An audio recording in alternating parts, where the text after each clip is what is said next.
Hello, my name is Marcus. I'm the compiler of a collection of therapy quotes entitled 1001 Windmills of the Mind. A collection of advanced self-help quotes taken from what's often called the psychodynamic or the psychoanalytic perspective, which long ago, as I understand it, was referred to by some as philosophical medicine or narrative medicine. For the love of narrative medicine, once again to borrow a line from the singer Steve Perry, who has a song entitled For the Love of Strange Medicine off his second solo album by that title as well. And these quotes are sometimes very strange. Recently we posted some strange quotes, in particular very strange quotes. Yesterday, the third one, the long one, it's so strange I didn't even read it out loud. I just left it for the viewer there. That's how strange it is. That's one of the most strangest quotes, actually. But recently we posted some quotes around the strange idea that maybe our mother didn't love us. Okay? Meaning from the baby's point of view, if the baby's needs don't get met, he thinks that his mother didn't love him simply because he thinks he's a goner, he's terrorized. Yeah. If the baby's needs don't get met, where is he gonna go? He's in pain. He's scared, runs to his mother for comfort, but she's the cause of the pain. So he's in a double bind. He's got to engage in some kind of traumatic attachment to cope with the situation. But he's terrorized if he doesn't make the trauma bond. That's called attachment trauma. He's terrorized like this. If attachment trauma takes place, obviously it wasn't love from his perspective. But the baby can't know it. He can't believe it. He can't think it. He can't perceive it. There's no way, shape, or form the baby can admit and know the truth that his mother didn't love him, i.e. failed to meet his needs, that the mother failed him. Betrayal trauma, attachment trauma, interpersonal trauma, relational trauma, developmental trauma. And he's fixated like with a thorn point around this area. And it's recorded. It's in his limbic system.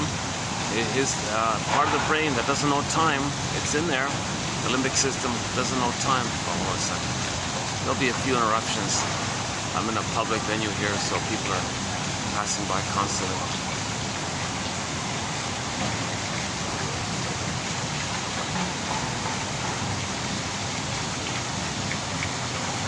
Okay. Yeah, okay, so, yesterday's video wasn't bad. I did it at the mall, and I played it back a bit. It was pretty noisy in the background. So I tried to go to a quiet place today. Unfortunately, it was booked with an event, so I had to come to another noisy place. So hopefully it's not as noisy as the last one. Hopefully you're hearing me okay.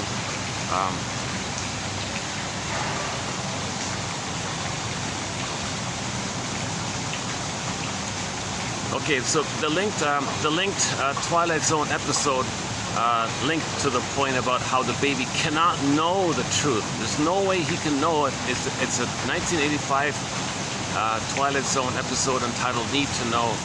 A simple little story. So once again, the Twilight Zone, each episode is a self-contained play on TV. It's a short story, speculative fiction, little mini self-contained play. So the original series ran for like 5 years, and then back in the 60s, right? 50s and 60s, somewhere like that. And then in the 80s, they did a reboot. That first reboot was very good from 85 to 88, three seasons. In one of those reboots, in one of those episodes in the first reboot, there's a short little Twilight Zone episode for like just maybe 15 minutes long, entitled Need to Know. And in my opinion, I believe it to be a parable for this issue. Okay? So the story's about some villagers hearing some secret, and they go mad. They go into the nut house. Literally, they have to check themselves into the psych ward. They go nuts. They heard some kind of truth, and they went nuts. Okay, well, in reality, what can someone tell you that would cause that? It might disturb you, it might upset you, it might be offended or something, or you might not care. It's not going to make you. It's not going to disturb you that much.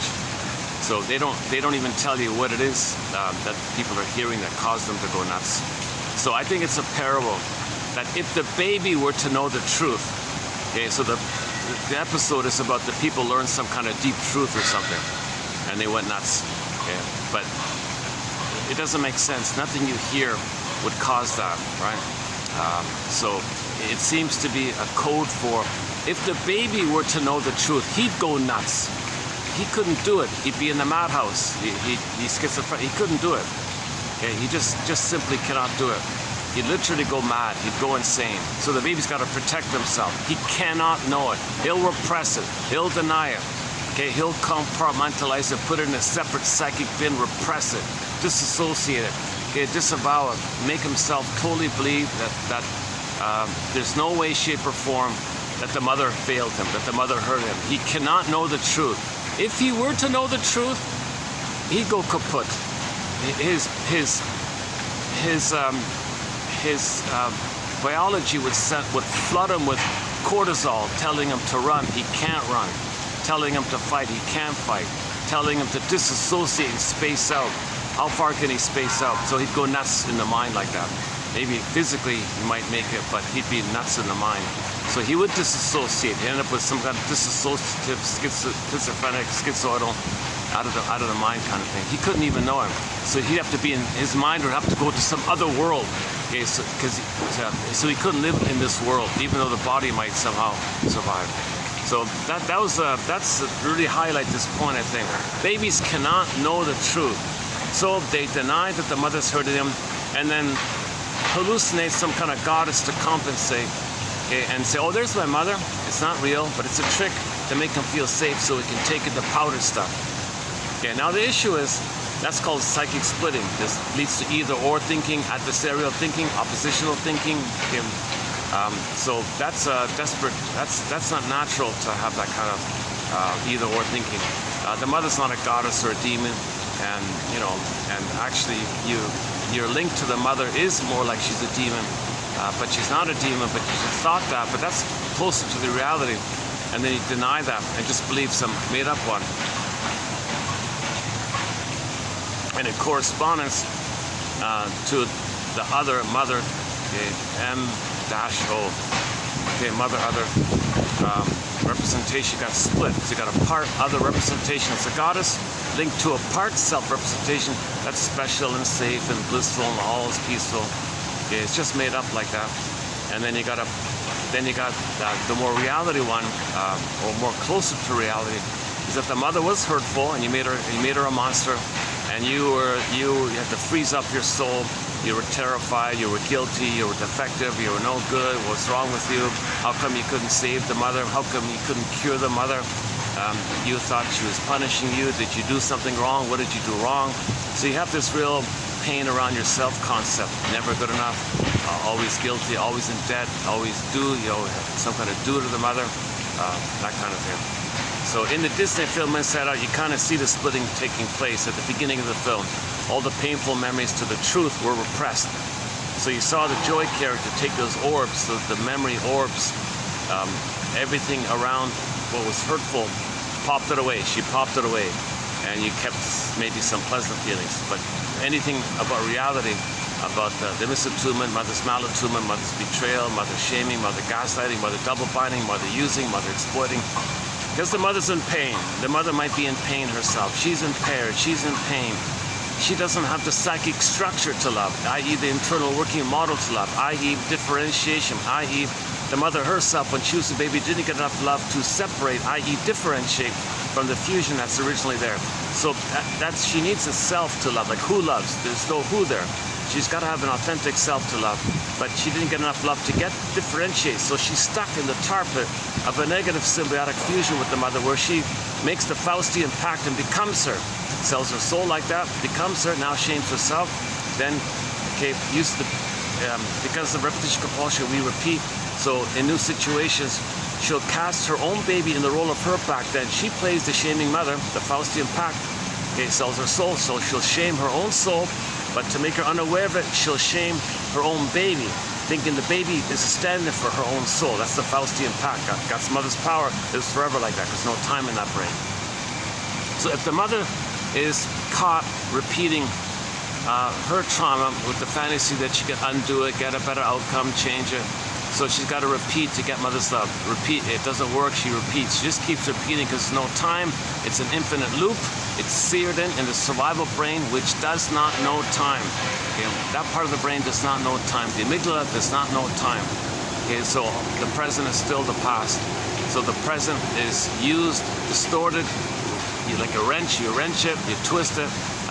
You see it in a certain way. Make it up in a certain way, so that really. You see the past once again.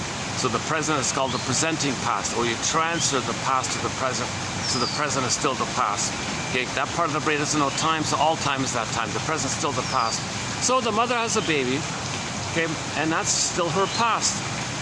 Okay, so the mother made the Faustian pact, i.e. identification with the aggressor. She identified with the aggressor and has the power that she'll be the aggressor, so she feels a little better that way. She doesn't have to feel victimized by the mother if she's going to become the victimizing mother, so she shames herself. That's the deal. She sells her soul. She'll shame her own soul, but she'll get the power of the mother doing it. That's the deal she makes. Very disturbed situation. So what the mother does to avoid the pain of it, when the baby comes on the scene, she says, "Hey baby, I got to replay my past. I become the shaming mother who shames me. So I'm going to see you as me. I'm going to see you as me wanting love, needing security, needing trust, needing attunement and affection. You have needs. Okay? I'm going to see my original needs, that you have my original needs, and you're me back then. I played the shaming mother. So I'm going to repeat the thing. Originally, I cried for love. Mother said no. Okay? So now you're going to play me crying for love. I'm going to say no to you because I'm the shaming mother. Insult to injury, hocus pocus, baby, double focus.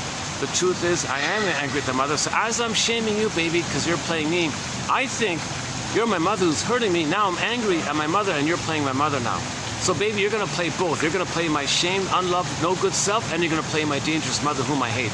So I'm going to shame you and I'm going to hate you, baby. What's the baby going to do in this situation? Oh, cunning tale. Baby can't say, stop the presses, mother. You psychotic? What's going on here? I'm neither you nor your mother back then. Mother doesn't get it. Okay? She doesn't get it. She's got this compulsion to get out of her pain.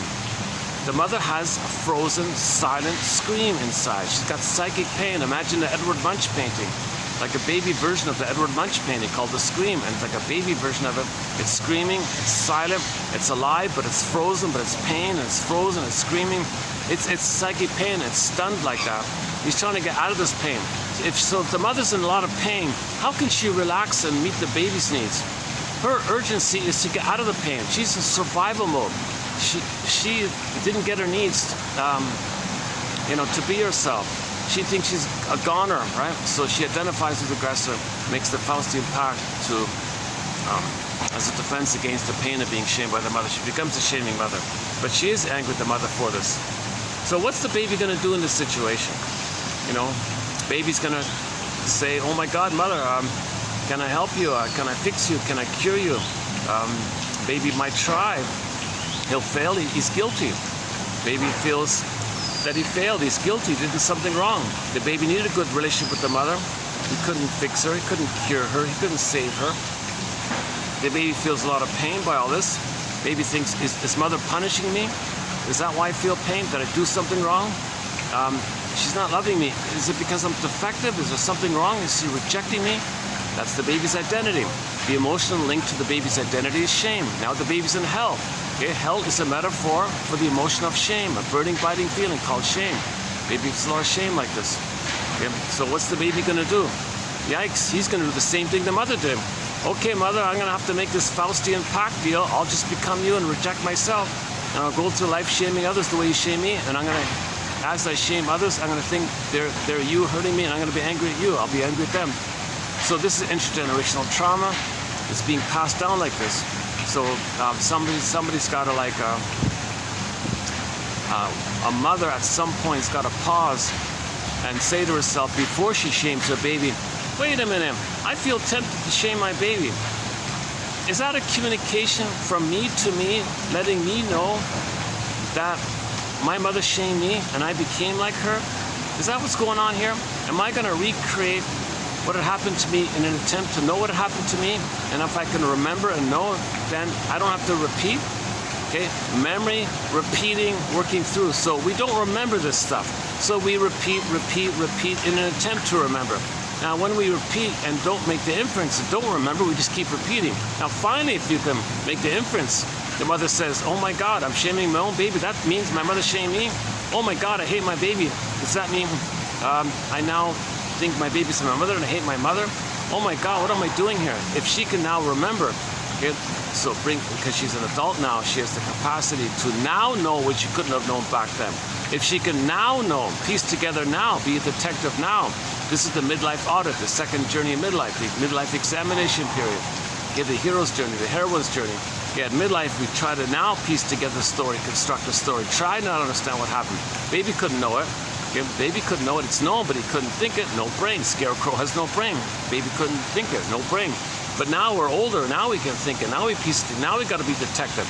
That's the midlife audit. That's the adult development to face this stuff. Because if we don't find the story, we're just going to keep on repeating, and the person becomes a bitter curmudgeon. They live the unlived life. They live some kind of trance, provisional life. They live with some kind of hope that if they shamed others, maybe they'll be broadcasting, like protesting what the mother did to them, and maybe there'll be some kind of correction. Doesn't make sense. No time machines. You can't go back in the past. Mother's not going to say, sorry, I got the message from your postcard. I'll change my ways. It's not going to happen. Or they had the unlived life is they thought, well, maybe some pint of ice cream could be mother's sweetness. Maybe some bottle of wine could be mother's spirit, or alcoholic spirits could be mother's spirit. Maybe some material, something I buy, some kind of matter, maybe that could be mother in the past. Doesn't make sense. A symbol of mother is not the actual mother that was needed back in the nursery.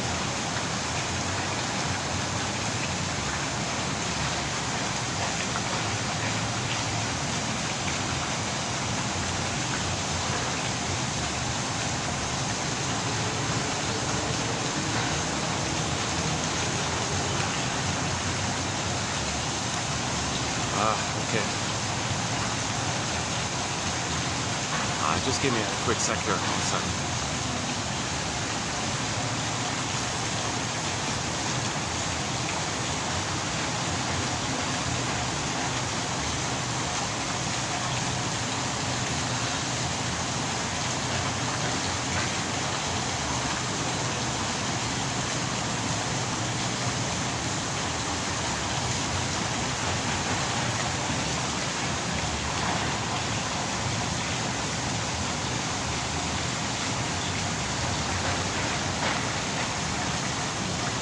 Yeah, these guys are putting up all the Halloween decorations, the little, the pumpkins there, and got little ghost-like creatures. The usual Halloween kind of things. Mostly pumpkins, yeah. Not too intense, pretty friendly, yeah, pretty kid-friendly, I think. Yeah, not too scary. Yeah, that's good. Yeah.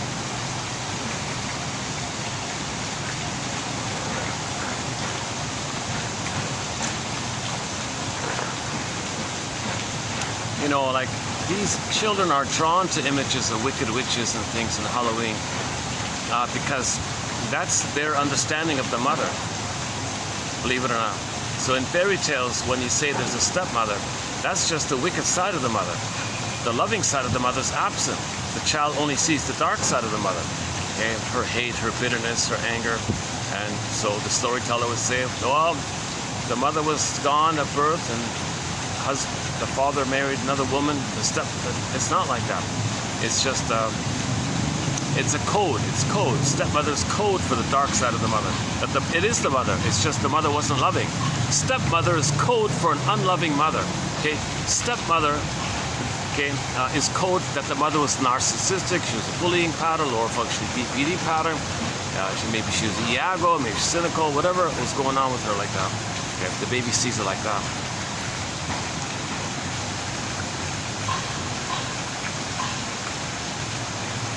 So most fairy tales, there's no presence of a loving mother. That's why the fairy tale is there. That's the trauma. That's the issue. There's no loving mother. The mother didn't love the baby. The mother hurt the baby. So the mother was a stepmother, a wicked stepmother kind of thing.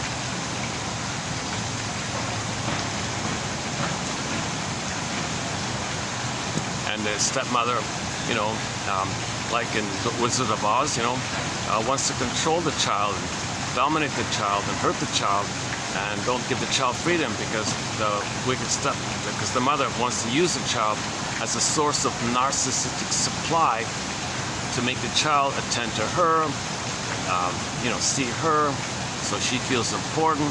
Okay, the child's attending to her, responding to her. Mother doesn't want to feel alone. Okay, mother wants to use the child like that, so the child will see her, respect her, listen to her, respond to her, do what she says. So she always feels important because the mother wants supply, narcissistic supply. So if the mother hurts the child lies to himself. No, she's wonderful. I gotta save her. I'll cure her. I'll fix her. So that's what she wants. She wants to set up that source of permanent supply. So she does it to the child by saying, "You can't be free. You can't be yourself. You want to be yourself? With me or against me?" Okay, that she's a witch like this. So the child's terrorized like this. The baby can't make it on its own. Okay, fine, mother. I won't have my autonomy. I won't have my individuation. I'll sacrifice that to attend to you and serve you. Okay, good. Because you're my supply. It's my right. I own you. You got to take care of me, serve me. Okay, so, okay, the linked TV scene for this point is the Now Voyager film. Okay, the staircase scene with Dr. Jack the Shrink confronts Mrs. Vale, who was abusing her daughter, Charlotte, played by Betty Davis, another Betty Davis film. And the shrink said, "What are you doing to your daughter here? Why are you abusing her like this?" Mother's rights. "No, you don't have such a right to do this. Daughter, you're free. Go, take off. Now, Voyagers, seek thou forth and find yourself." So the mother wanted supply. Okay, so can I refer you to yesterday's video at the mall there with the group background? We talked a little bit about. I thought I gave a pretty good short summary of the ideology of the narcissist. Okay, so quickly, the baby's one with the breast. Baby thinks the breast is his possession. He owns it. It's a part of him. Okay, and he needs the blissful oneness. If he doesn't get it, he's trapped in the mirror. Spends his life looking for others to supply a symbolic breast. Okay, if somebody doesn't supply, they think a part of them is misbehaving, so they're enraged, narcissistic injury, narcissistic rage, they can be violent like that, and they want to control and own the thing. If someone is nice to them, if they find a duped rescuer, or a coattail, or a flying monkey, or a donkey type, well, they think it's their possession anyways. So no gratitude like that. Okay, so babies need the oneness of the mother. If they don't get it, they're trapped in that mirror. And they spend their lives with the unconscious hope for the fulfillment of that oneness of the missing mother. But later on, others are symbolic of mother. It's not the actual mother. No person in the present can be the breast mother in the past. But they kind of act like that. If they're close to people or whatever, or they see people, they have this expectation they should serve them, make them the center. So they present themselves as entitled, little kings, little gods, all about them. They're the center. And so they don't care about you, but they want you to feed them. Okay, they want you to be nice to them, think well of them, think important of them, try to please them, try to cure them, try to fix them, give them all that supply, all that attention, all that human, kindly attention. They want dupe rescuers, so they want that kind of feeding. Emotional vampire. Hubbard calls her a cannibal. As a joke, he called the mother a cannibal. Just a little joke on his end. So he wants to be fed. The mother wants to be fed while not acknowledging the feeder as a person. You can't do it. The feeder's got to be a thing, i.e. the baby thinks the breast is a thing. So they don't see people as, they don't relate to people. They don't relate to people. They use and exploit as things like that, as narcissistic supply. So for more on that, go to yesterday's one at the mall there. If you can deal with the noise. I thought I did a good an abbreviated version. But I've been talking about it for the past whole 1 month, so it took me a month to give you that little summary there at the mall there.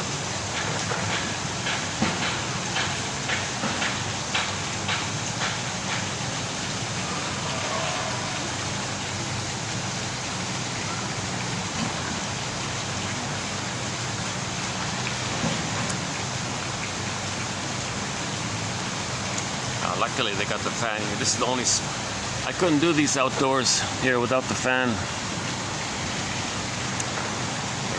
have fans for the outdoor. Most of the guests sit indoors.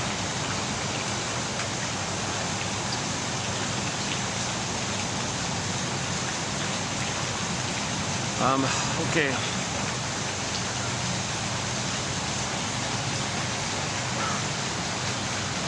So the greatest hurt of all, mother failed me. You've got to, Mr. John Thurrott has the question. You got to ask yourself, why didn't my mother love me? Okay, well, she's impaired. You got to admit she didn't love you. That's called honoring your mother. If you honor your mother by identifying the truth, the psychological truth, that's called honoring. There's a relief when you speak the truth will upset you free. If you delude yourself, no, if you continue the babyhood, if you continue as an adult, the babyhood belief that mother hurting you was somehow love, and then you find copies, parent copies, and stay in that painful state to continue your effort to save the mother, cure the mother, fix the mother. Or you find others to stand in for you and you shame them, and you want them to save you and you reject them. If you're doing this stuff, you're whitewashing mother's lovelessness. You're whitewashing her gaslighting. You're whitewashing her double binding, her shaming, her misattunement, her malattunement, that she used the baby, she exploited the baby. Okay, didn't even see the baby as a human being.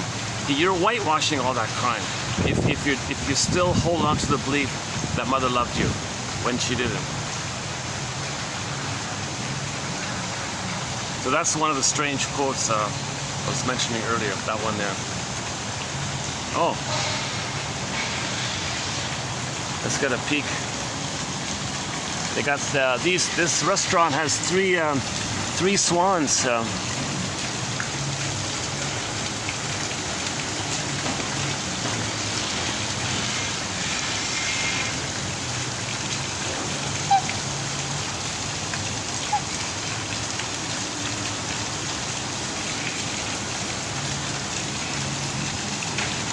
That's the smaller one, that's the baby one, yeah. Oh, he's still a baby, that one, eh?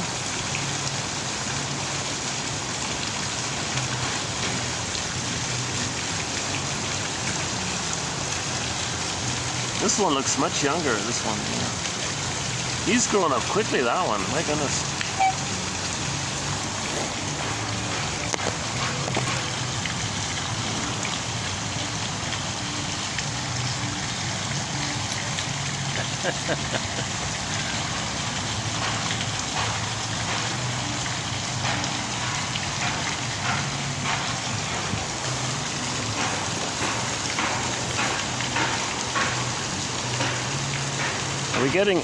I'm not sure how they're, it's hard to see them, right? Because they're so black, right?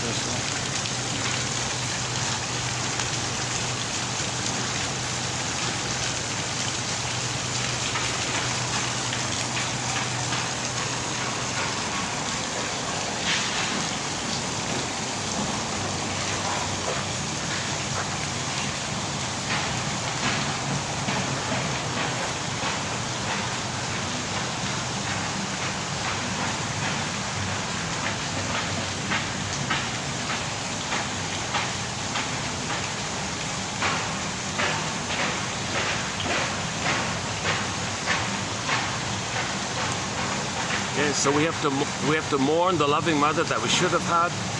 That's a huge mourning issue. So it's all about mourning. Okay, if we can mourn, we're good. We're okay. So mourning means you got to free associate, say what comes to mind, try to now know what you couldn't have known. Okay, free associate. Okay, so you take a quote and just use it as a prompt to free associate with. What does this quote remind me of? What does it suggest to me? What's the hardest thing about this quote for me? Or what's the most disturbing thing about this quote? Or what's the most interesting? And then validate your feelings. I must have a very good reason for feeling troubled by this quote. And validate and see what comes up like that. So you just free associate little by little bit. Try to make the unconscious conscious. Now, when you wake up in the morning, that's something from what you remember in the morning. That's a message from your unconscious to your conscious, telling you it's like this in your soul today, conscious. And when you wake up, you say, "Oh, thank you, unconscious self," and you say, "Oh, it's like this in my soul today." So it's revealing a theme for you, a recurring issue of yours, some dynamic that's going on that you're not aware of. It's a letter to you. It's trying to make the unconscious conscious. So when you wake up, what you remember is from your unconscious. So you take the dream sequence and do the same exercise. What does this dream snippet that I remember remind me of? What does it suggest to me? Okay. And then notice the emotions involved. Maybe give the dream a title, identify the theme, the affect, and Q for question, TTAQ. So that's called working through, suffering through, bit by bit, try to piece together, construct your story, kind of thing. Now the image for this is in Inside Out 2, when the characters hopped on the broccoli boat and they're on the stream of consciousness. That's called free association. Now we don't see Riley, talking to a shrink, but as if she were, that's what you see underneath. That we're moving towards the back of the mind, where all those denied, repressed, authentic memories are. Because we couldn't feel it, we couldn't know it. That's psychic splitting. We got to resolve the splitting. So Baba Yaga is going to appear. Aha! So you want to heal the splits, do you? Well, are you ready to reclaim yourself, get back yourself? Okay. Are you ready to re-own aspects of yourself that you lost in trauma? Well, you got to face oppositional thinking. So Baba Yaga, as explained by Woodman and Bly in their book by that title, Maiden King, gives the protagonist a little test. So the test is basically, is the person ready to understand that life is not how the baby thinks, how a traumatized baby thinks, goddess and demon. It's not like that, either or. No, it's both and, it's three-dimensional, it's vertical, the golden mean, the middle way. Okay, it's more ambivalent. Third side of the coin holds the other two sides. Okay, it's more of a both and area, it's not an either or kind of thing. So Baba Yaga's question in the fairy tale was, oh, so you want to heal your soul. Why? Is it like your choice to heal, or is this some kind of compulsion that you want to heal? And the character says, well, maybe 5% by choice, but 900% by compulsion. Okay. So it wasn't like a clear-cut either or, so some kind of overlap like that.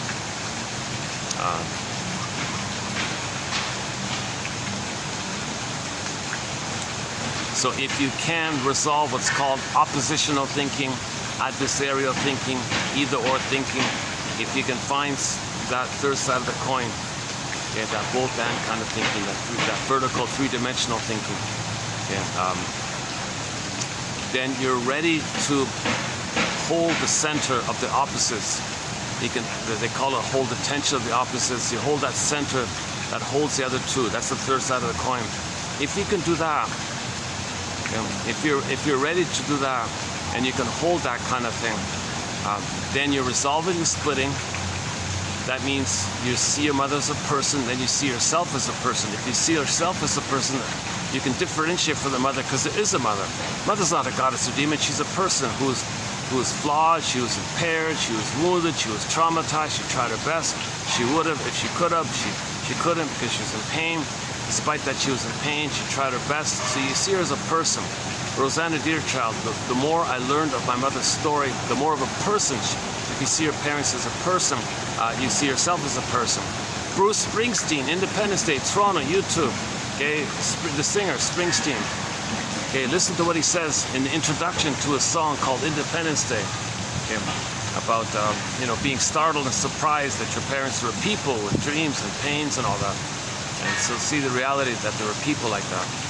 Then you see yourself as a person, as distinct from it. That's called honoring your parents, the two sides of it all.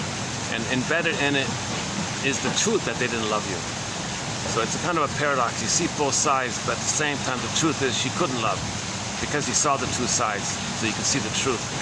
When you get the true story, you get the truth, and that sets you free, right? Anyways, if they passed the Baba Yaga, okay, the next phase was to identify your defense mechanisms. identify how the outer is a reflection of the inner state. Okay, that's like two worlds. Like we live in these two worlds: the outer, interpersonal, and then we got the intrapsychic, endopsychic structure, template, working model. So there's a link like that. So can you see the link between the two worlds? Okay, that's called the trickster energy. Okay, so projection, something about you don't know, you say others have it. That's called projection. Two worlds like that. You want to own your projection. Projection is the means of bringing repressed material to your consciousness. Okay. And then you got to understand. So in other words, study all your defense mechanisms.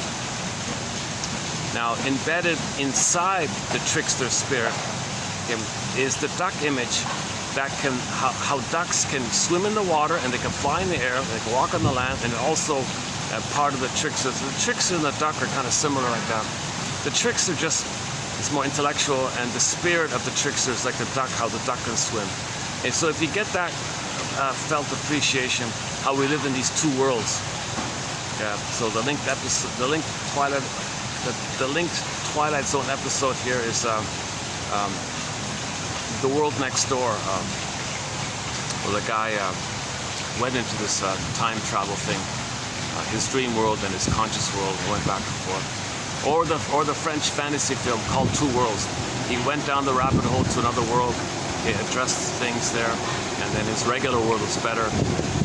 So the key to your future lies in your past. Okay, that's the trickster energy. That's the duck energy. The duck can live in the water, in the air. So if you appreciate, in general, the things we see outwardly, you recognize that it's a reflection of your inner state. Okay, so what you're doing outwardly is a reflection of your inner state. Okay, so if a mother's rejecting her child, the inner state was that inside she has the memory that originally her mother rejected her, and that's her inner state. So she reflects it by treating her child that way. So can you make these kind of two world links like that, unconscious, conscious like that? I mean the interpersonal, intrapsychic. Okay, so the baby interrelates with the mother originally. Interpersonal lays down a model. Endopsychic structure, intrapsychic structure, internal working model, schema, script, template, blueprint. Okay? And then you go through life seeing the world through the lens of that. You see every day through the lens of your template. Okay? And then in your life, you're going to know the template by how you're seeing the world. An example might be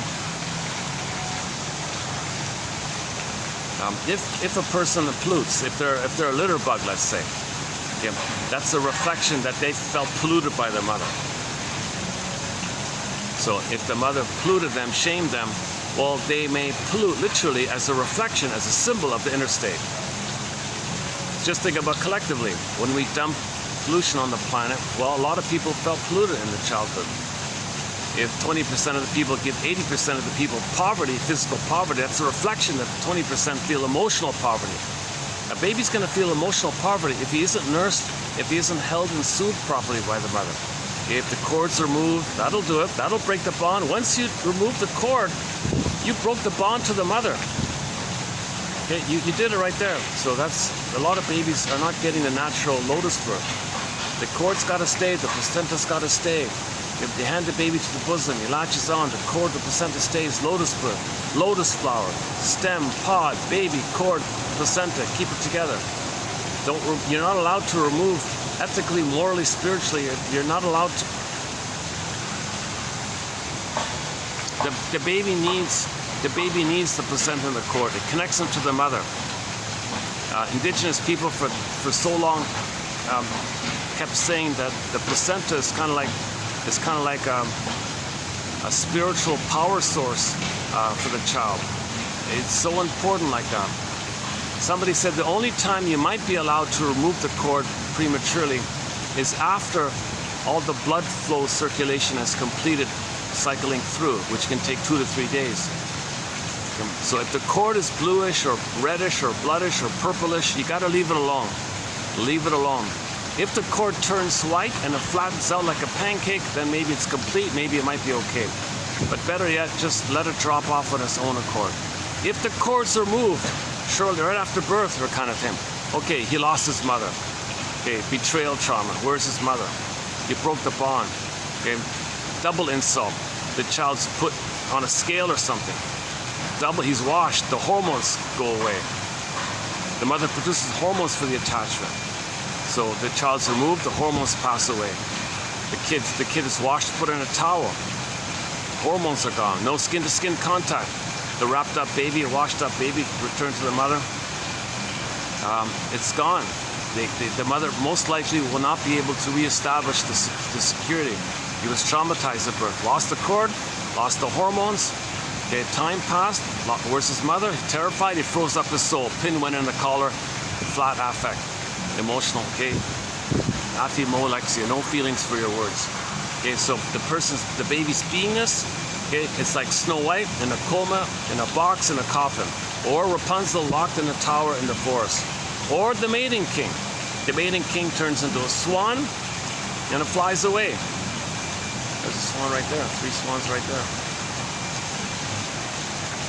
So the mating king is a personification that are beingness. Okay, so Snow White is a personification of our beingness. Rapunzel, same thing. Maiden King, same thing.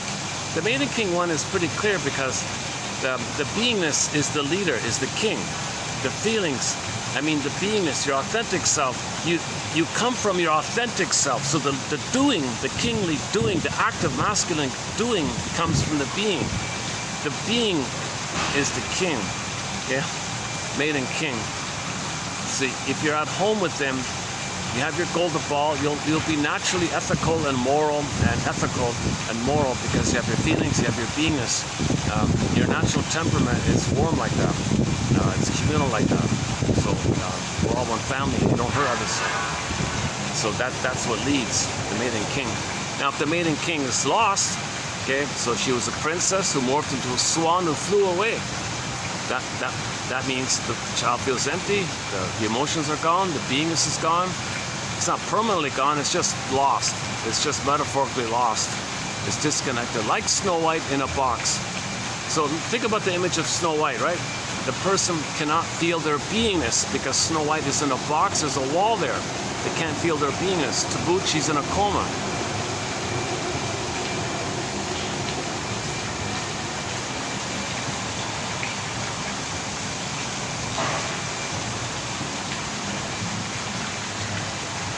One sec, let me take a...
For the price of half a cup of coffee, one can get these quotes.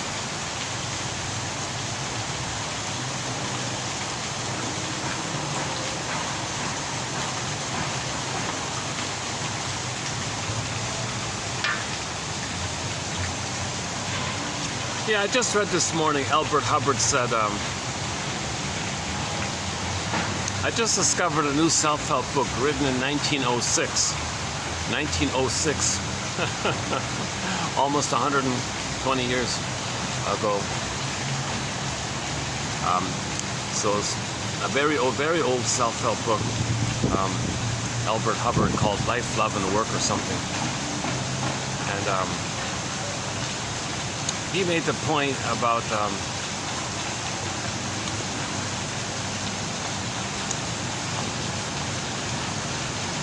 like to apply what he said, I personally might think this information, maybe people can benefit from it, but that's not what it's about. People are only interested in what they want, not what they need, kind of thing. So I may think people may need this perspective. If they don't want it, doesn't matter, right? His example was someone had some kind of a business idea or invention or something. He thought people really could need it. People needed it, but they didn't want it, so it failed, kind of thing. That kind of thing. But he said maybe later on, people will want what they need. Maybe later on, he said.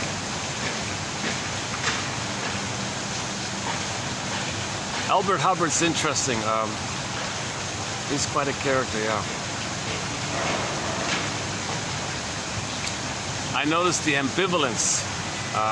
The TV, the comedy, the black comedy, Harry's Law. Well, some of the episodes were a dark comedy called Harry's Law. The main star, Harriet, nicknamed Harry, Harriet, in season 1, episode 1 of the TV show Harry's Law, she lost her job and all this. She said, some obnoxious person said, every knock is a boost. Oh, that's Albert Hubbard, right? They have to say he's obnoxious because he says some of the most bluntest, some of the most humorous and blunt things about religion. If you go to 1203, you'll see what I mean.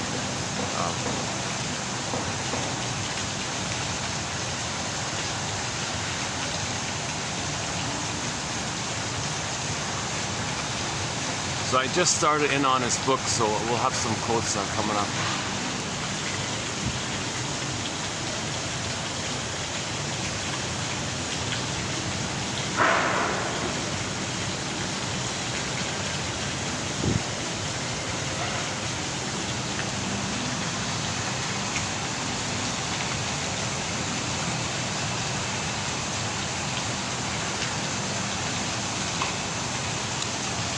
So where are we? Where were we?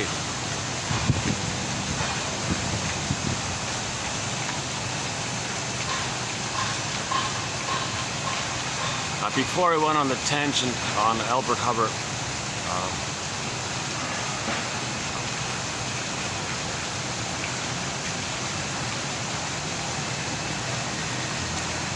a little bit about the mating king one, right? Okay, so when the child's traumatized, he's going to flash freeze his feelings, his soul, his authentic self, his being is flash frozen. So the image of the flat affect, okay, the feelings, the spirit of your feelings, the golden ball goes down the well. Okay, your beingness is in a tower or in a coma or flies away or locked in a cage. It's down a tunnel, down a cavern where the light is never shown, across the thrice times 2 mountain, across the 13th ocean. Okay, again, go I know not whither and bring back I know not what. So it's just a metaphor to mean we're not connected to our beingness. Like Snow White in the box there, we can't feel our beingness because the wall there like that. So the image is the character has the pin in the collar. The tunic, they said, the pin in the collar. So that means from the neck down they felt numb. Okay, so that's the effect of losing your authentic self, your beingness, your feminine element, your feminine principle, your midnight blue, says Lou Graham. Okay, your yin, your shakti. Okay, it's your home within. It's your embodiment. It's your sense of self. It's your ontological self. It's your feeling self. Okay, we're meant to come from this place. We're meant to feel our beingness. It's a sense of self. It's a home within quality. If that's all frozen, yikes, that's a severe trauma. That's attachment trauma, relational trauma, interpersonal trauma. The baby flash freezes his soul. His soul could be exiled. It can turn to a stone. It can become a statue. It can become ice, like turn to ice. It can morph and shapeshift and fly away, or it can be hidden in some way. So, for example, Echo becomes a statue, echo turns to stone, you know. The Velveteen Rabbit story. Oh, they got rabbits here. Yeah, the Velveteen Rabbit story. Okay, the stuffed rabbit said, gee, what does it mean to feel real? So we don't feel really real and alive if our authentic self is metaphorically still. Oh, there's a cat. Oh, look at that. Aha. Oh my goodness. That's a new one. That's a big old guy, eh? Wow. Well, that's that. So they've got two cats around here, it seems.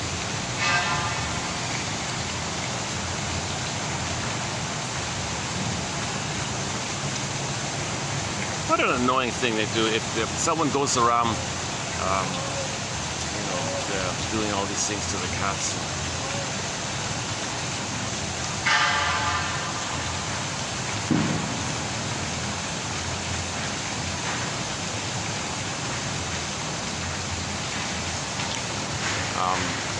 Yeah, I'm reminded of the Twilight Zone episode. There's a very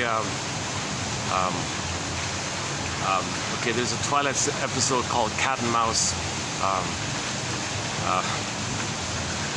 Jesus, maybe we'll mention it later. For the past month, I've been talking about the Twilight Zone series.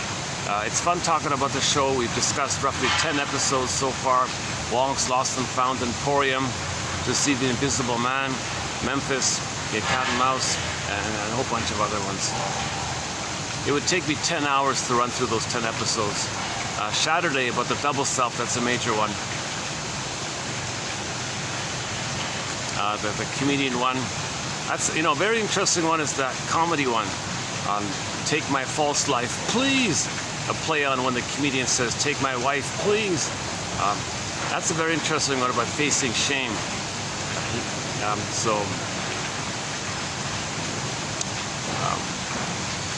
So he was sent to like the bullpen for hell or something, like the waiting room for hell. He had to spend 20 years listening to a heckler, but that heckler was his inner knowing. So he had to face his truth finally. That was a hell for him. Burning, biting feeling, lots of shame. So again, hell is a metaphor for the emotion of shame. If you're going to heal, you got to admit this shame. You got to admit that you felt shame.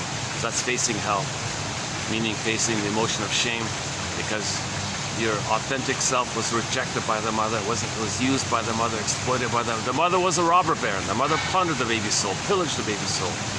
And then the person grows up and plunders land to reflect that the mother plundered their home, their inner home, their embodiment as the inner home. So again, as above, so below. The outer is a reflection of the inner state. If the mother is a robber baron and takes the baby's soul like that, he identifies with her, okay, and then robs other people's land as a reflection that the mother robbed their home in inner land, the inner state. Okay, the outer is a reflection of the inner state. This idea's been around for a long time. It's called as above, so below. That's the duck. That's what the duck energy is in the trickster energy in the Maiden King story. And if you face this issue for a while, okay, so you face oppositional thinking, you do free association, face oppositional thinking, then spontaneously, nature does the rest. Okay? Nature does the rest. So either one version, she ate the egg, that's the potential. You got the new life like that by eating the egg. And the other one is the firebird appears. The protagonist hops on the back of the firebird, like the phoenix, right? This vibrant, alive, powerful bird with vibrant, fiery flames like that, or oranges and reds, and like autumn and all this. The protagonist hops on the back of the firebird and rides the firebird. Now you're getting your feeling back. So now you're going to feel alive again. You felt flat, you felt numb, right? The pin is removed, the firebird comes back. So that's it right there. In trauma, you got a pin. If it's removed, it'll be removed simultaneously as the firebird's coming up. So you want the removal of the pin so you can feel. Now the feeling comes in. So you got to remove the pin. How do you remove? You don't consciously remove the pin. It just pops away naturally. When you face oppositional thinking, adversarial thinking, ego or thinking, that's facing Baba Yaga. Okay, the free association, getting a story, and making the patterns, the interpretation. That's the trickster energy, the duck energy, and then the pin will be removed and the feelings come in. So the pin is removed, the feelings come back. That's the Firebird, emotional knowing. So now you want to feel what you couldn't have felt. Now you got your differentiation. Now you're feeling. Now you're good.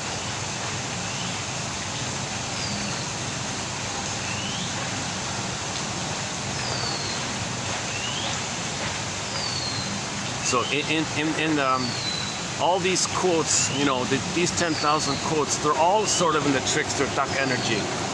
These quotes are sort of about that, making the unconscious conscious. That's the duck energy and the trickster energy, the rabbit trickster energy.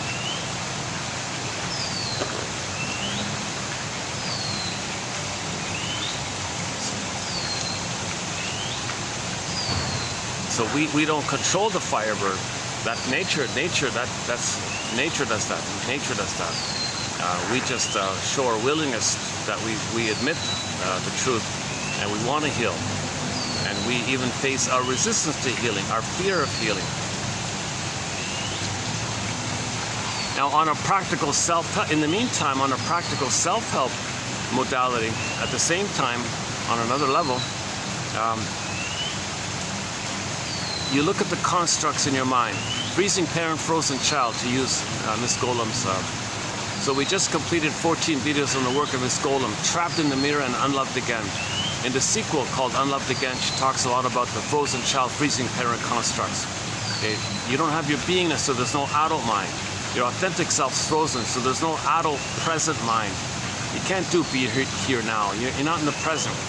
Okay? You're in the past. Now in the past, you're a baby, you're frozen, and your mother hurt you. Okay, those are two constructs, frozen child, freezing parent. They're like going to be puppet masters though. Okay? Now you're still in the past. So you identify which puppet master is calling the shots for the person. So you notice yourself. Am I being in the frozen child mode? It's my fault, I'm guilty, I'm no good, and all this stuff. And I gotta save others. I don't deserve happiness. I gotta try harder. Okay, that's when anxiety and Inside Out 2 said, I'm never good enough, I gotta try harder. She was drinking 20 energy drinks, trying to figure out how do I please the mother, how to fix the mother, how to save the mother. What do I gotta do here? She's trying all these scenarios like that. It's impossible. It's not the baby's job to save the mother, but you're in that kind of mode, frozen child mode. So you're the helper, you're the duped rescuer, you're self-sacrificing yourself, you're the martyr like that, the rescuer like that. You always feel no good, and you got to save everybody. That's the more benign one, believe it or not. The more perverse one is no. See that in others and shame it in them. Now you're the freezing parent. So if the freezing parent construct is the puppet master, okay, that's when you know if you notice that's the case. If you're negative towards others, cynical towards others, okay, if others show anything related to the quote-unquote human side of being human, trust, affection, tenderness, kindness, warmth, anything like that, okay, gratitude and cooperation, natural state, okay, they gotta mock it, shame it, belittle it. They can't stand it because the frozen child is their frozen child. Okay, so if they see their frozen child, it flares up the model in the mind. Okay, so Golem said if any man liked her, she's got to hate him. But that's the model. The mother loved the baby loved the mother, but the mother hated him. So later, if this Golem said if any fellow showed any liking to her, click, the model flared up. She got to hate him. It's like a knee-jerk thing. Okay, the model was triggered. So she operated mainly out of the freezing parent one. So again and again, time after time, for almost 6 decades, she said she was dominated by the freezing parent construct. Any fellow who liked her, she's got to hate him. Okay, that's the model. She was dominated by the past. She's living in the past. Okay, the present just triggers the past. Now, on occasion, she might like a guy if they would hate her. She would only like a man if they hated her and rejected her. Then she'd be the child. Oh, you're my mother. I'm going to save you. I'm going to fix you. I'm going to cure you. I'm going to heal you. So she would play the frozen child one. If somebody in the present, she could fly the freezing parent in her mind to them. Now, if the trauma is before 18 months, people tend to be dominated by the freezing parent one. That's the Faustian pact one. Okay, they shame others. They need to hate others. They need to shame others, okay, to make them unaware that they're shaming themselves. If they don't shame others, they don't hate others, then they feel the self-hate and the self-shame. So they want to see it externalized, projected out, scapegoated out, blaming out, makes them unaware that it's within. So they need somebody to shame and belittle like that. So that's the freezing parent one. Okay. Now, if somebody's coming from the frozen child one, as just mentioned, they're the saver and the clinger and the pleaser and all that. So usually it's the codependent and versus the stingers and the clingers. So the clingers do this. The clingers come from the frozen child one. The stingers come from the freezing parent one. So you notice which one's operating. Then you see them as shadows of voices long gone. Okay. It's from those voices are from another era. That's her word, another era. Like, oh my God, it's from another era. You're not decade on the nursery. Mother can't hurt you. You're dealing with the shadow of those old ancient voices in your mind. So tell those voices, set them back to the past and build your adult mind. But when you build your adult mind to get your authentic self, the freezing parent says, with me or against me? Okay, back off, bully, send the Doberman Pinscher.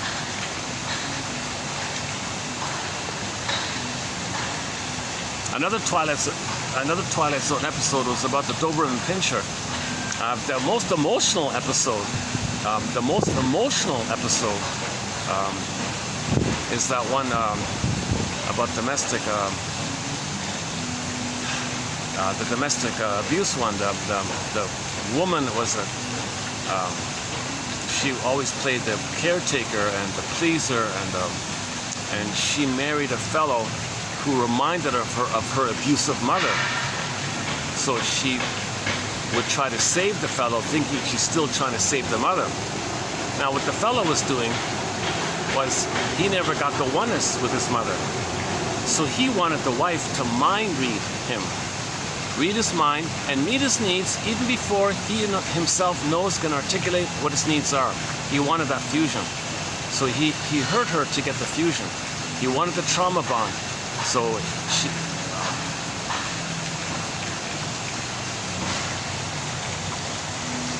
he was an aggressive, violent bully and all this, and everyone told the wife, get out, leave, why are you taking this? No, it's my fault, you see, he's doing nothing wrong, I'm wrong, he's right, I made a mistake, I gotta try harder, you see, I just gotta do better and try harder, then he won't hurt me and all this. Oh my God. He's aggressively trying to force a magical, mind-reading person to read his mind and meet his needs, because he didn't get the oneness with the breast. So he uses his wife as a symbolic breast. But the wife is not a thing that the baby owns. The wife's a human being. It doesn't relate like that. So he's always enraged, trying to control her, possess her, dominate her. He easily gets angry, and he's trying harder and harder to make her be a mind-reading breast. Okay? Just like how the breast would soothe the baby, comfort the baby. Okay? The mother understands the baby's signal. She's in tune. She recognizes. She responds. This fellow wanted that from her. She's a human being. There's no mutuality here. So the story with her was, when she was a child, her and her sister had a Doberman Pinscher around, and she kind of forgot about it. The sister sent her a little figurine. That brought up the memory that she had a dog, and the thought, unconscious thought, that she wished her dog from childhood would protect her from this sadistic character. So she had this fantasy now. So it was a lot. She accepted the fantasy. She accepted the fantasy that she wished her childhood dog would attack this guy. Okay, that was her true feeling. She didn't even know it, but it was there. So when the fellow abused her and all this, he wanted to create the fusion. During the moments of fusion, her imagination, her fantasy of the dog from her childhood, her memory of her dog fantasy attacking him, slipped into his psyche. Now the dog's in his mind. So now this was very intense. He couldn't contain it. The fellow had a psychotic break, and he saw the dog outside of him everywhere he looked. He looked to the left, he turned right, looked up, looked down. He saw the dog wanting to attack him. It wasn't real. He had a psychotic break. Okay? So something in his unconscious came out like that. He thought it was real. So he freaked. He obviously was terrified like this. He tried to shoot the dog. He hit a can. It wasn't there. But he still believed it was there. And he believed it so much when the dog attacked him, he was bleeding and all this. People watching the show wished the dog would get rid of the guy or something, because he was such a violent character like this. The poor woman was black and blue all the time, you know, he was hurting her all the time. And she didn't have, and she always felt like a child that she's got to save the mother. No, him hurting me, that's mother hurting me. Mother hurting me, the pain is love. So Pat Benatar, when love and pain are the same. So she chose him because he is a copy of the mother, and so she can continue to, she thought if she can fix him, she's fixing the mother. And if she can fix the mother in the past, she'll get the love. So it's nonsense like this. So, interesting episode. So, when the guy had thoughts of attacking his wife like that, he'd have a psychotic break and the Doberman Pinscher would jump on him. He freaked out like this. So that gave the woman courage to break free. So she got in the pickup truck and took off like this. And then he was angry. You can't leave me. You're my possession. You got to take care of me. I'm gonna chase you and all this. Well, the moment he thought that, the dog jumped out of him. So anytime he thought badly about his ex-wife, his soon-to-be ex-wife, the Doberman Pinscher would charge at him like that. Quite an episode. It's the most emotional episode about domestic abuse and all this. It was kind of a...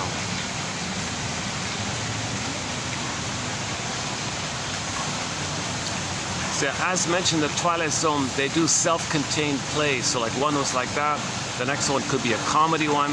The next one could be like a futuristic one. The next one could be a time travel one. Next one could be like a... but can she type? You know, the comedy about secretaries, you know.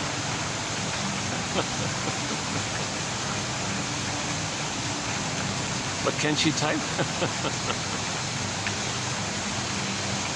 That was a silly one, but that was really a silly one. I don't know. Starring the actress who played Mindy in Mork and Mindy, Pam Dauber, is that right? Yeah, a lot of famous guests play in these episodes.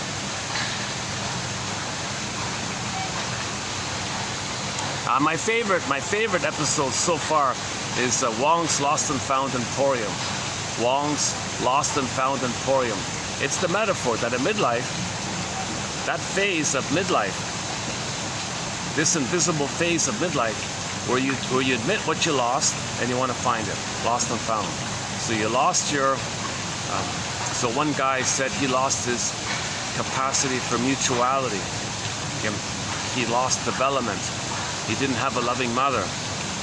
So he, because of that, he was narcissistic. He treated his kids badly. He treated his children like things that he owned, that he possessed. He demanded the kids respond to him and serve him. And he thought he was giving his kids the gift to give them that chance. If they misbehaved, they thought the breast was misbehaving, so they would be very angry like this. So he treated his kids very badly. And finally, in his 70s, he figured it out, that maybe there's something wrong with him. Maybe he lost the capacity for mutuality. So he went to this this idea that a this midlife phase, midlife audit called Lost and Found Emporium. Mr. Wong, I help. I lost development. That kept me in the narcissistic place. I treated my kids badly, now they hate me. I now realize that maybe it was on my end. Maybe I contributed. Maybe my behavior and my personality was a contributing factor to why my kids hate me. That's incredible. That's incredible for a person with narcissism to admit that they did something that contributed to the problem. Traditionally, narcissism is still that belief that the baby is the center. It's all about him. He's entitled. He's the center. Okay, and everything's for him. So people with narcissism, they don't apologize or tell the truth or tell feelings. Typically, a narcissist like that would say, "Well, the kids don't like me. That's because they take after their mother. That's because they didn't take care of me well enough. That's the problem. It's their fault. They're wrong. I'm always right. They're always wrong. Either or." So yes, adversarial either or thinking. He's always right. The kids are always wrong. He could not understand that his behavior contributed to why his kids hated him. But the guy in Lost and Found, Wong's Lost and Found Emporium, he admitted it. Oh, the battery. Hold on a second. Oh, good, the battery's holding up this time. I've had battery issues lately. Are you hearing me okay with the water and the fan and the construction?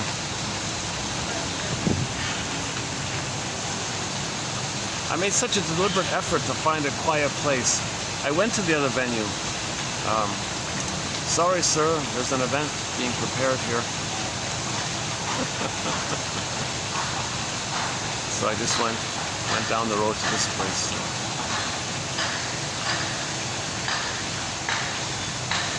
Otherwise, I'd hop on the SkyTrain, go back to the mall, but that's what I was trying to get away from.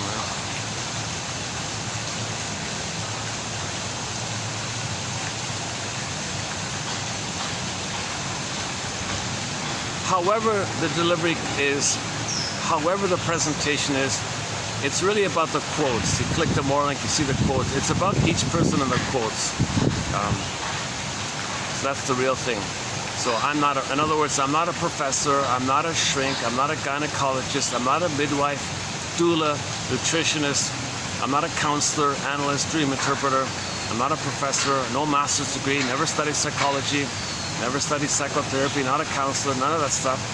I have a BA, I guess that's something. I'm the compiler of the codes. Now, the paradox is these codes are going to be clear, with the odds being that 1 out of 10 will be of help. I'm thrilled, I'm confident that 1 out of 10. So in each video we post, so what's today? Today, for example, today's going to be, let's see, 1, 2, 3, 4, 5, 6, 7. Okay, today there's only 7. The range is between 1 and 30 usually. So on average, there's 10 quotes.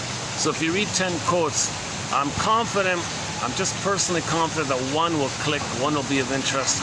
That's awesome. So we have 10,000 quotes.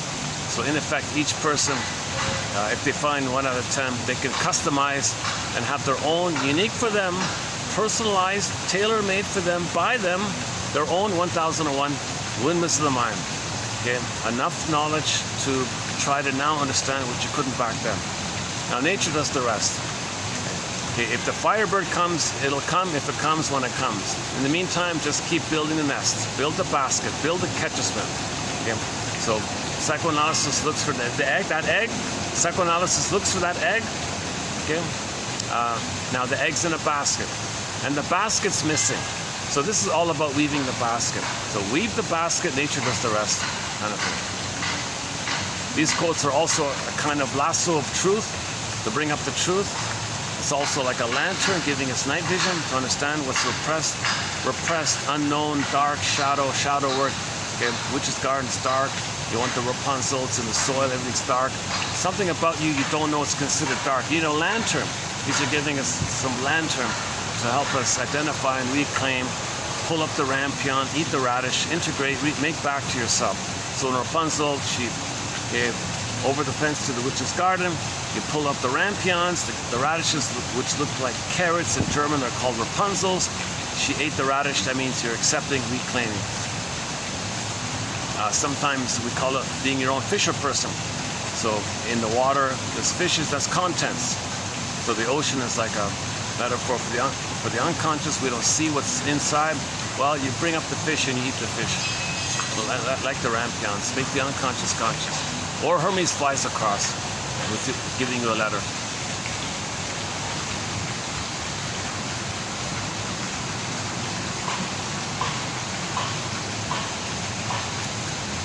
So that's, yeah, that was a very touching scene in the Twilight Zone. Wong's Lost and Found Emporium. That older fellow in his 70s.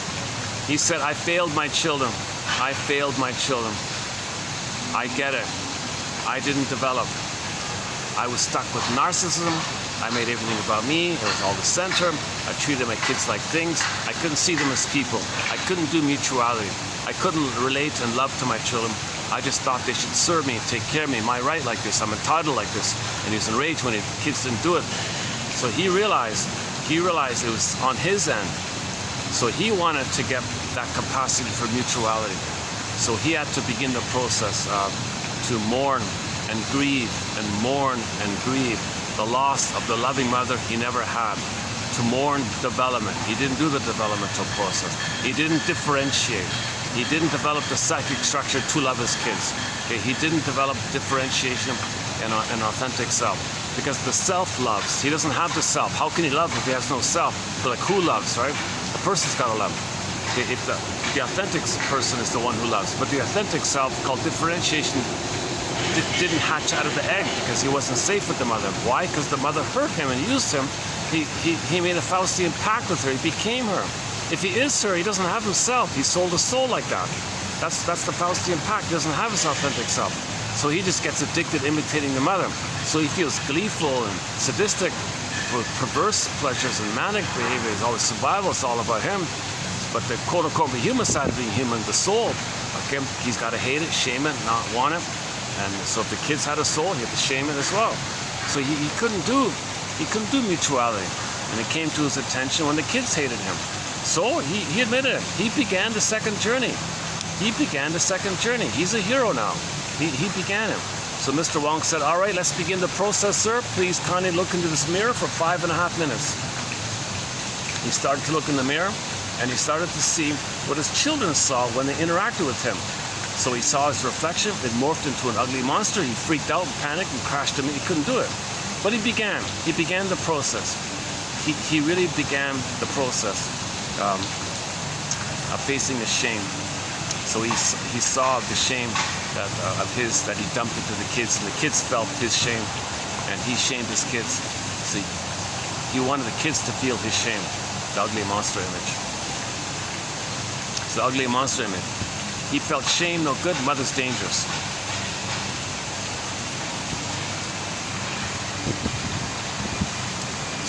So that man only had his kids around to shame, to hate, to make him unaware that he hates and shames himself. He sees his kids as carbon copies of him. The fusion is one, two overlapping circles. He owns both circles, the kids. So he felt shame, mother's dangerous. The kids are shame and dangerous. So he shames the kids and think they're dangerous. That's why he's angry with them. Misbehaving, spare the rods. Now he's violent with his kids, thinking they're dangerous. And he created an excuse called rationalization to cloak over how he's angry at his mother. Flies the image of the frustrating mother onto the kids and thinks the kid is his mother whom he's angry at. So he shames himself. The kid plays himself, shames the kid who plays him. Then flip-flop, hocus-pocus, auto-hypnosis, double-think, shape-shifting. This morphs to that. This shape-shifts to that. The kid is now seen as the mother who hurt him. Now he's angry at this mother. So he shames his kid, thinking the kid is him. Then he hates his kid. Then suddenly now thinking the kid is his mother who hurt him. So the kids hated him, and he finally in his 70s he said, okay, I lost something. I lost normal human living. I lost the authentic self. I lost the gifts of the authentic self. Okay, I lost differentiation, which leads to mutuality. He didn't do mutuality, and so on.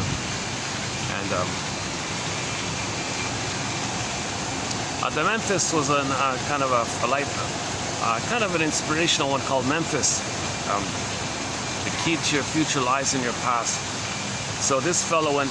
The fellow had a problem with his future, so he went to the past, addressed the past, and then his future got better, basically. We have a key quote from an episode called "One life, furnished in poverty." A similar idea. The mean-spirited fellow went back in a time machine to his own childhood, interacted with his younger self and his parents, and realized the decisions he made. Okay, so the closing narration was to make us aware that we're the master of our fate, that we decide these things, we're responsible for our unconscious. Okay, then you come back to the present, and then you identify the constructs. Frozen child, freezing parent, and yeah, that's a good one. Yeah, that's coming up in 23. Let's read that one quickly here. One life furnished early in poverty. Sorry, one life furnished in early emotional poverty. So I'm talking about the Twilight Zone, 1985. some guy was very bitter. He had a miserable childhood. Father abused him, bullies all around. Okay, so he lived his life in relation to that. He was kind of stuck like that. The closing narration was, "It's rather bittersweet how we spend so much time trying to justify ourselves to the shadows of those who are long gone." Okay. Shadows to those who are long gone. He's in midlife. He's dealing with a different era in his childhood. So that father's long gone, but he remembers the voice. And the bully kids are long gone, but he remembers the voice. So he's dealing with that voice in his mind, that memory. So that's a construct. Okay. You gotta capture it and put it in its proper place, put it back to its proper place, and build the present. And even if your parents were alive, would they remember? Would they recall what they had said and done that made you spend the rest of your life trying to prove yourself? Okay, so if let's say your parents are alive, would they admit it? The mother might say, "How dare you? After all I've done for you," they'd guilt trip you. Father might say, "Don't talk to your mother like," they would guilt trip you. They'd actually make you feel bad for trying to get the truth. So they wouldn't do it, right? Most likely. What about a time machine? If you could go back to your childhood, wouldn't you learn that you were always the master of your fate? And if you learned that great truth, wouldn't it free you of a useless burden? Dead cargo from the Twilight Zone. The dead cargo one is good, yeah.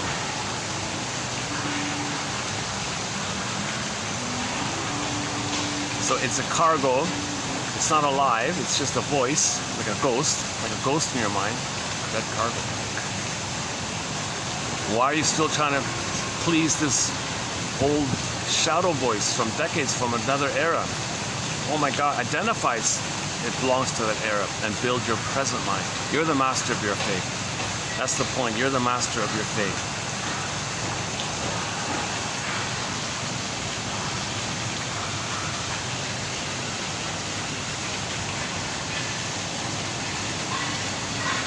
Okay, that's the first one in 29:23.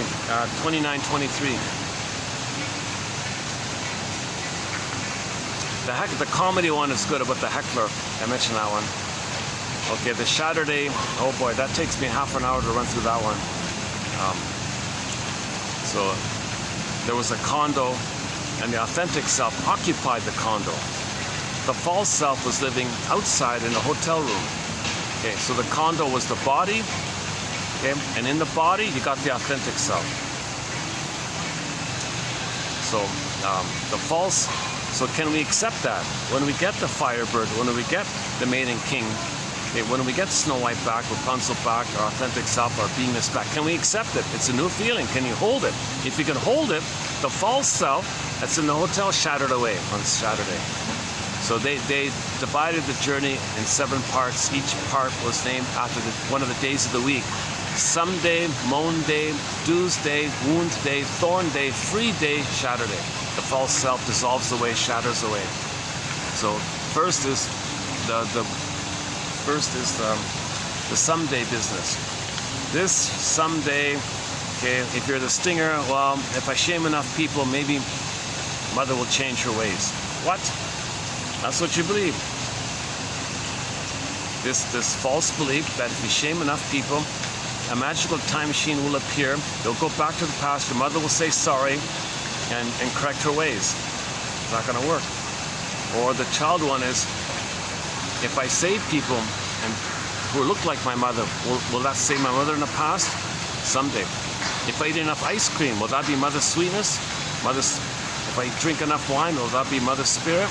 No, you got to face this someday, this relentless, unreal hope like that. It's an unreal, relentless hope, because as a baby, you thought the pain was love. That's what you thought as a baby, and you're still at that point. But the someday, maybe I'll fix her. Maybe I'll show her up and tell the world what she did. Maybe she'll apologize.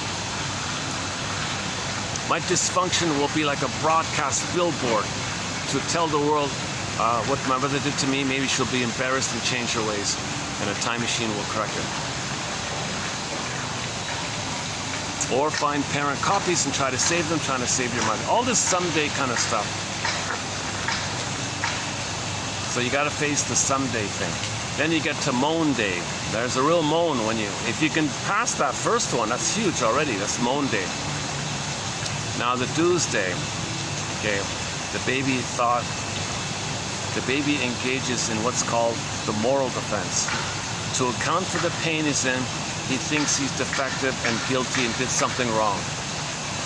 The baby thinks he's being punished, he did something wrong. So now he's in a permanent dues, debt, guilt, debt, due. He's always feels guilty and defective like this. You gotta face this false belief. The baby wasn't born with it. Nonsense. No baby's born with such a false belief. They create it when they're traumatized. It's post-trauma. Then they think that to minimize the pain of it. So if you can overcome that and take yourself out of the guilty box, take yourself out of the, one of Miss Golem's main lines is, take yourself out of the guilty box. You're not guilty. Even if a person wants to believe they can save somebody, that it's their responsibility to save a copy of your mother, thinking you can save your mother. You can't, even if you think it's your responsibility to do so. You can't, even if you think you should. So take yourself, you're not guilty. It's no baby's job to be responsible for what had happened to their mother. If their mother experienced pain in their childhood, really, is it her future baby's responsibility for what had happened to her back then?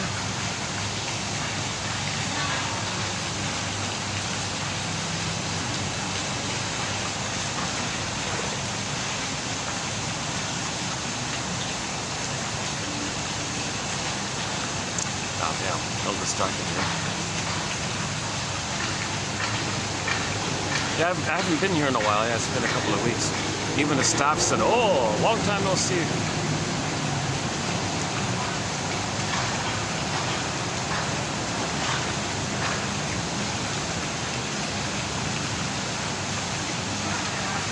Apparently, the peak heat is kind of winding down now, so it's going to get a couple of degrees cooler. It's still pretty hot, but still makes a big difference.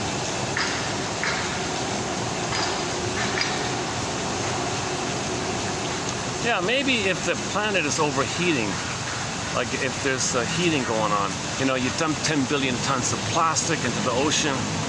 Okay, the ocean has to process all the forever chemicals like that. It's a stress on the ocean and heats up because of that.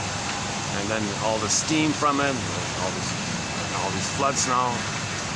So if things are heating up like that, that could be a reflection that when a baby's traumatized, his body temperature elevates. So Janoff was saying when people heal, their temperature cools a little bit.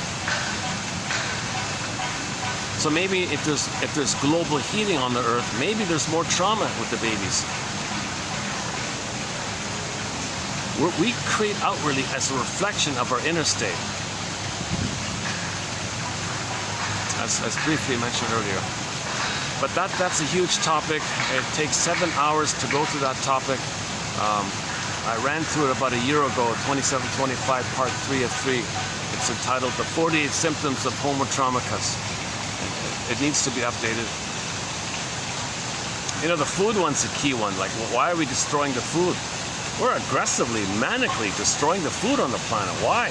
Well, to reflect that the mother didn't feed us properly.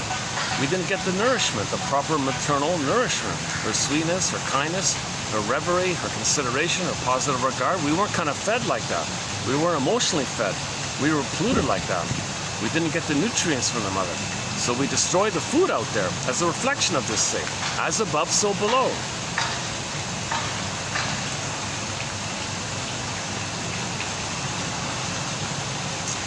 Hold on a second. Let me just take a half-a-minute break here.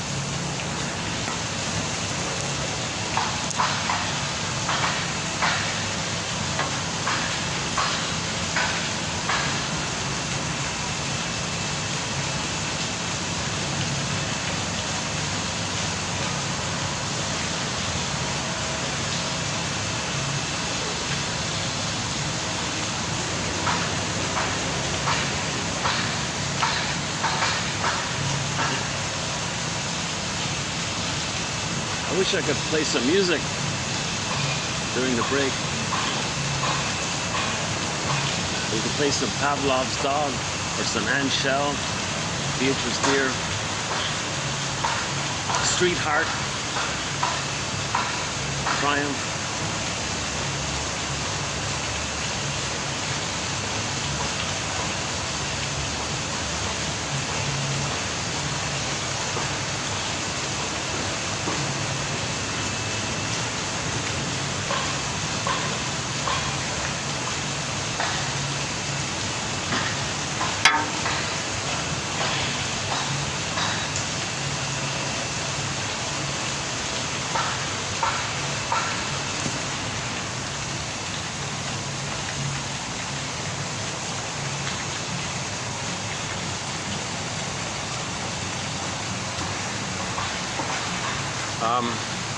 Okay, back to the trickster energy, the duck energy. One quick metaphor for repetition compulsion. Okay, again, Paula B. Russell, when there's trauma, we repeat, hoping for a better outcome for the past, but the present isn't the past, so it doesn't make sense. Post that critical time, you can't change what had happened, but that part of the brain doesn't know time. So because of the pain we feel, we recreate and see the present as a new edition of the past. So we reenact it. Okay? So we cry for love, mother said no. Imagine that memory. Memories are relational, baby, mother. Okay? Imagine that relational memory as a loop. Okay? And it's timeless, it's spinning around. Press it on a 45 disc record. Let's call it the cry for love. Okay? The person has a 45. Only one tune, only one song called the cry for love. Everything's love or a cry for love. It's crying for love. Okay? It makes the person neurotic and dysfunctional because in every new situation, they only have that one song. They can't enjoy the present. They can't love in the present. They only transfer the past to the present. In the present, play that tune, meaning recreate what's on that record. Cast people into roles. Others can play your innocence, which you shame, or you play your innocence and find others to shame you, basically. You're just replaying that thorn, that point. Okay. So neurosis, this is neurosis. Neurosis is the petrification of this inner conflict, the wish and the fear, that's repressed. Okay. Bergler's our mentor, one of our mentors, Edmund Bergler, puts it this way. Every neurotic is a music enthusiast, but he only has one record. We're meant to love music, right? Lots of songs in life. Creativity, spontaneity, play, ingenuity, enjoying the present, new things, new delights, new fountain of love, new creativity. They can't do it. In new situations, they just play that record. Change the place, same old record. New location, new job, new relationship, same record, same record, same record. Every neurotic is a music enthusiast, but he only has one record, which he carries with him everywhere he goes. Every time he sees a turntable with never-ending fiery ardor, he says, the neurotic runs to the turntable and plays that 45. He doesn't see the present for what it is. He sees the present only in terms of that record. Okay? The metaphor means in new situations, he's going to stage that scene on the record where he cried for love, mother said no. If the trauma's before 18 months, he plays the no mother. He plays the mother. If the trauma's post 18 months, he can hold on to a soul and he can play himself, more benign like that. But if it's before 18 months, because of the severity of the pain, he makes the Faustian pact. He makes the Faustian deal. He identifies with the aggressor. So now he's in the stinger mode. So if the trauma is before 18 months, okay, he'll play the aggressor one, the Faustian one. So in new situations, new job, new relationship, new interaction or something, if he's in the stinger mode, if he's gonna play the freezing parent one, okay, that means he's gonna shame himself. Remember the fusion. He's still one inside, two overlapping circles. The mother's him. He's the mother, but he and the mother are one, but he plays the mother side. So he's going to shame himself the way his mother shamed him. That's too much pain. So enter proxy. He'll find someone else to see, and he'll cast someone else into the role of him. He's still in the past. Okay? The original scene was he cried for love, mother said no. Now, in the replay, he'll get someone else to stand in for him, crying for love. He'll play the shaming mother. It says no to that person who's him. Hocus pocus, auto-hypnosis. Because of the fusion, there's double think and flip-flopping. The one he just shamed, he'll think is simultaneously is the mother who's hurting him, and now he's going to be angry at the one he just shamed. So there's a famous quote, men hate whom they hurt. He's going to hurt and he's going to hate. Okay? That's what happened to him. He was hurt and he hated the mother for that.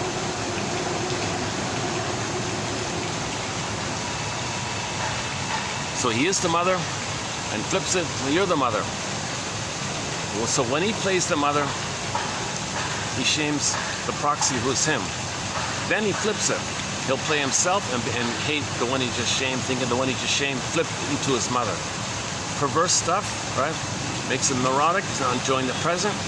He's going to live a life of cynicism. He'll live a life of jungle slogans. He'll live a life of narcissistic supply and schadenfreude, grievance collecting, injustice collecting. It's a pitiful kind of existence. Okay? You won't have affection or tenderness or feelings or trust. You won't make I statements. You won't free associate. You won't do any kind of therapy kind of process. Why? Because he's a little god. He's entitled. He's an infantile god. Why should he's addicted? Why should he? He doesn't enter into the human realm because that's the Faustian deal. He rejects the human realm.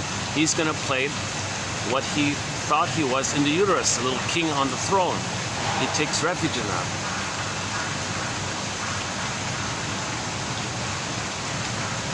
Okay, now, trauma before 18 months, there are a variety of personality patterns that develop. So the bully pattern, Iago pattern, the various narcissistic types, not just the familiar overt exhibitionist, the cookie cutter, dime a dozen garden variety extroverted one that we all see. And not just like the Don Juan and the womanizer and Don Quixote and the Peer Gynt and all that. There's also the voyeur, the clinging vine, the turtle, the passive-aggressive narcissist, and a few others. So all of these are stringer personality patterns. The psychic structures, they identify with the aggressor, see others as them, whom they're going to shame and then hate. Okay. They're operating out of the survival brain, so everything's in terms of survival. Human loving and living, no, forget that. They got to shame it, hate it, because that's what was done to them. That's the deal they made. They got to hate that. They got to hate the soul. That's the Faustian pact.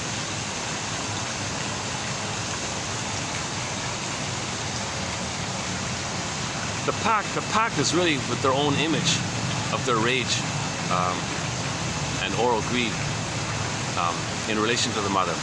That's the pact, really. The mother's not like that. She was just impaired, confused. But from the baby's point of view, the mother's a monster. Devouring monster, like a guy with the horns, like an alien, like a cyclops, like the Boar Queen, like so the Witch One Amy, and Hansel and Gretel, and Wizard of Oz, etc.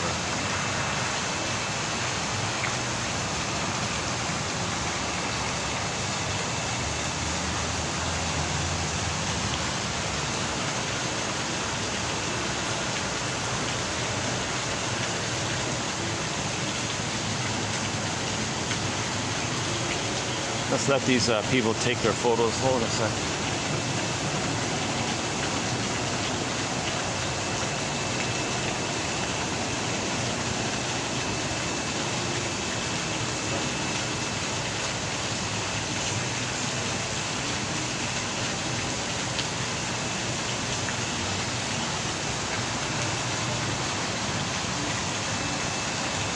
Yeah, it's hard to get a good picture of the swan. They're usually just curled up or grooming themselves or something. Just for like a half a second in one day, maybe they might spread their wings. It looks really cool. If I see it, I'll try to catch it.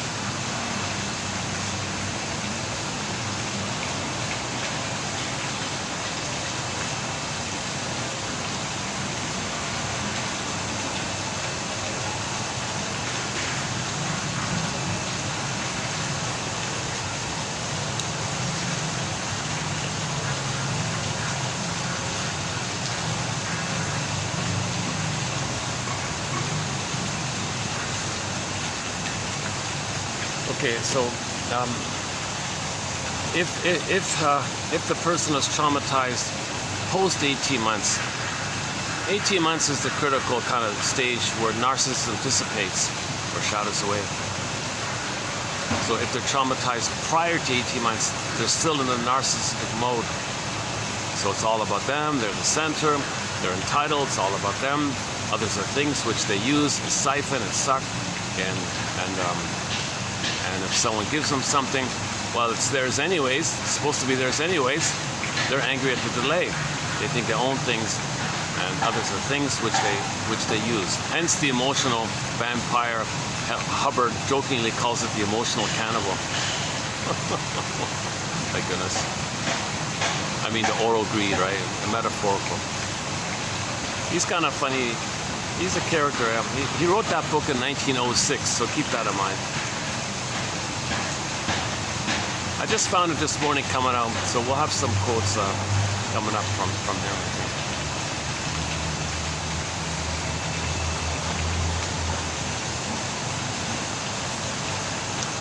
We have some quotes from him, from his famous book called The Notes, the Scrapbook or the Notebook or something like that. It's either the Scrapbook or the Notebook or something. He was quite a character. He was my goodness, very intelligent man, very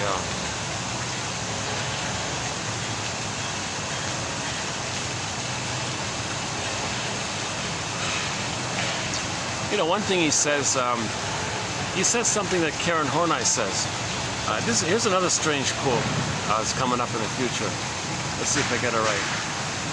So we know the baby isn't born to hate, right? Hate is an expression of unmet needs. If the mother meets the baby's needs, he'll have a loving temperament, a calm temperament, a sense of beingness temperament, like that. So he'll be realistic like that. He'll be embodied like that. It's very rare that he needs to be angry at somebody like that. He's reasonable, he can think about things, he can understand that everybody loves or cries for love, he has empathy, he has knowledge, he has a kind of ability to hold it called poise. Hubbard calls it poise like that. So he's got empathy, knowledge, and he can hold it, and that's called poise or something he called it. So they're not really angry people like that. They're broad-minded, vertical thinking. So the baby doesn't need to be angry. He becomes angry when the mother traumatizes him. Then he's enraged. Anger is an expression of unmet needs. He thinks he's going to be a goner. He's terrified. The stress response, the amygdala flares up. He wants to run, but the baby can't run. So now he's angry. Come on, mother, what are you doing to me? So he's angry because the mother's hurting him.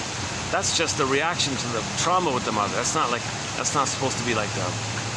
It's not a primary emotion, right? That's the amygdala area. The primary emotions are joy and sadness. The inside out too, joy and sadness are the primary emotions in the range, in that range. Okay, so the brain has three parts, the famous triune brain, the 3-in-1 brain, the brain with three parts. The brain has three minds, the three brains, or three lines of consciousness. So the ancient one is the spine, the brainstem, the amygdala, the limbic. Okay. So Janov calls it the salamander brain. Most people call it the dinosaur brain, or the crocodile brain, or the chameleon brain, or the gecko brain, or the iguana brain. Pick your favorite creature like that. Those creatures only care about the instinct to reproduce and survive. That's it. That part of the brain is kind of like that. Hence its nickname. But we're mainly the feeling. We have bodies, so we have feelings, and the beingness, okay, affection and tenderness, and family and love, and play and spontaneity and creativity, the quote-unquote human side of being human. That we're mainly there. Okay? So we're living in the present, we're loving in the present, at the fountain of love, mutuality, and you're unique, which you express. That's called meaning and a path of heart, and that's the blue jay or the bluebird of happiness is within that pleasant feeling when you express your uniqueness, when you have your beingness. And the third part is the cortex, the thinking cap, which came on about 150,000 years ago, or whatever it is. So if the trauma is before 18 months, okay, so they're frozen, their feeling self's gone, the middle brain, the middle mind is all gone. I mean, it's frozen. So they're operating out of survival mode. So people with distinctive personality patterns, they tend to think in terms of jungle slogans, my greedy, your greed, okay, no apology, no regret, I'm always right, you're always wrong, useful, it's theirs, if not, who cares? They have a kind of adversarial, either or oppositional survival mentality. If they hurt someone, they don't care, they're just surviving. They're fighting with a monster, remember? Their mother's a monster. They're fighting with, how can they relax and to feel or something? They're fighting with a monster. They're coming from a point where the baby is struggling with the feeding. Mother's not feeding properly. She's not holding the baby properly. Maybe the bottle's there. Baby's angry. His needs not being met for the attunement, for the connection. The bond is broken. He's angry. Mother's frustrated. Puts honey on the rubber nipple. Forced compels the child, floods the child with sugar. That tricks his brain to send him serotonin because he's safe by the surplus food. Baby's enraged and ashamed by this kind of stuff. So he's fighting with a cold, rejecting, tricky, lying, deceiving, manipulative, abusive mother like that. Mother's a pusher even. So the baby feels very ashamed by this kind of stuff.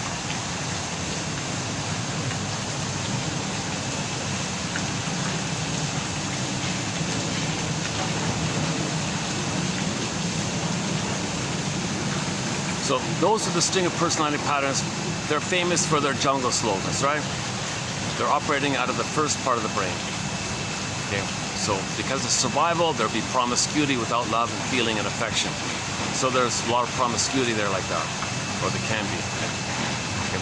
In other words, in the area of promiscuity or sexuality, there's no feelings or tenderness or affection. They can't link it up because the feelings, the person-to-person, the warm tender, the mutual tenderness and the kind of new feeling of the glow of the two people-to-people sharing a kind of a feeling-to-feeling, like two golden balls intermingling, new feeling or something. How do you describe it? A warmth and a warmth, a trust and a trust, a tenderness and a tenderness. There's something different about it.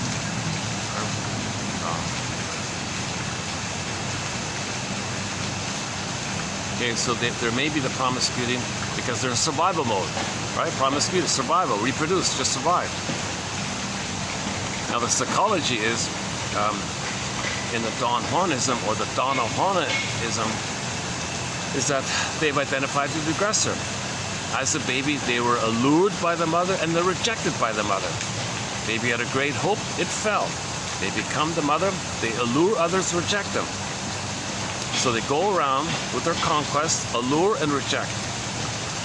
Rinse and repeat, allure and reject. So they're excited to make the Faustian pact where they're the aggressor, they're the rejecter, they're the tricker, they're the deceiver. Others can play their innocence and shame them, reject them. So they're shaming themselves, but they don't feel it when they shame someone else. They fool others, so they don't feel how they're fooling themselves. They need someone to fool, so they don't feel that they're fooling themselves. So you put those two together, and that seems to be the psychology of a lot of the promiscuity stuff. So there's no intimacy or relating. Okay, play the song by Charlene, the singer Charlene, I've Never Been to Me. She was a retired playgirl. She went around, made a lot of money, attracting men, dumping them. Okay, next place, attract, dump. And she made a lot of money. Okay, and now play Steve Miller's Jungle Love, jungle, survival, jungle. So the girl said, yeah, she likes one-night affairs. The guy sends her a gift, a crate of papaya. And the woman had 1,000 papayas or whatever. It doesn't matter how many times you repeat it. Okay? So she is loyal to the mother. She's whitewashing the mother's crime to her by imitating her. She's whitewashing and not wanting to believe that the mother hurt her. She still believed the mother loved her. And that's why she's doing this. She has the hope of the link with the mother to get mother's love because she believes there's some love there.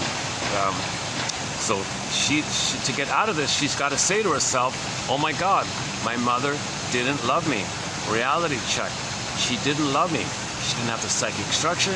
She didn't differentiate. She doesn't have the model. She doesn't have the emotional feeling of love to love. She doesn't have a sense of self, so there's no one there to love. So how can she love if no one's there to love? Someone's got to be there. The mother's got to love. There's no loving mother. She only got the stepmother. The stepmother. The stepmother doesn't love. In the fairy tale, the stepmother doesn't love. The mother was a stepmother. You got to say to yourself, my mother was a stepmother. Okay? You want to say she was an alien? You want to say, just as a joke, or a cannibal, or not? Forget that one. The alien one might be okay. Just say your mother was a stepmother. Stepmothers don't love their children. So to get out of this curse, you got to say to yourself, my mother was a stepmother. I didn't have a loving mother. My mother was a stepmother. There was no mother. The greatest hurt of all. But if you don't do that, you're just going to repeat. Being loyal. You're always loyal. Loyal means, no mother, she didn't hurt me, she loved me, she didn't hurt me. My mother wasn't a stepmother, she was a loving mother.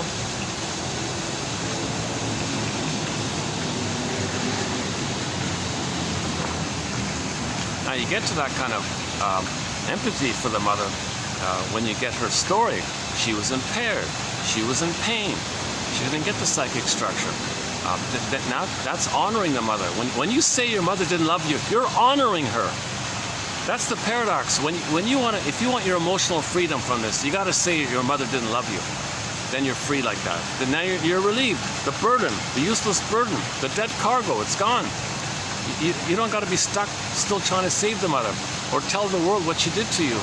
Okay, or look for symbols of her, thinking the symbol can't be her.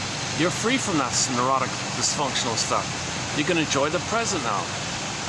But that playgirl in the song, I've Never Been to Me, she said to a young lady, dear young lady, you're going to be just like me, aren't you? You're going to be a playgirl just like me. Well, listen to my story. I'm a retired playgirl, and I want to save you from this nonsense. And she said, oh, why do I listen? Why do I need to listen to you? You're an old, bitter, mean playgirl, retired playgirl. I'm young. No, well, hear me out. Give me 3 minutes. All right, fine, I'll give you 3 minutes. The song. So the song is, dear young lady, I've been there, done that, I've done all these things, but I've never been to me. I've been to these nice resorts, I've been to these paradisical resorts, but I've never been to me. So she did it all, so she never had affection, she never had real love. Now this young lady was already married. Keep your marriage. It's human. You're in the human realm. You got problems, see a counselor, whatever. Face your inner conflicts. Let him face his inner conflicts. Save your marriage. Divorce won't help. If you leave the fellow, your inner conflicts will follow you everywhere, just like with me. So she wanted to help the younger generation like that. So she was operating out of the amygdala, not the feeling self, not the beingness. She didn't have the warmth. We live to the extent that we feel from the golden ball. She didn't have the golden ball. Snow White, for her, was sleeping the whole time. Her whole life, Snow White was in the coffin the whole time. Rapunzel was in the tower the whole time. Okay? The maiden king flew off and disappeared the whole time, never came back.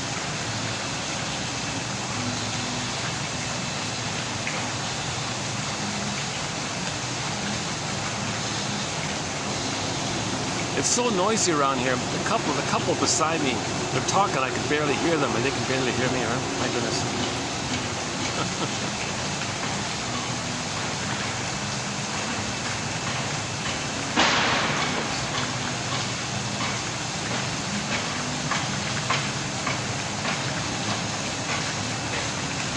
My goodness, yeah. There's always construction when I'm here. Yeah.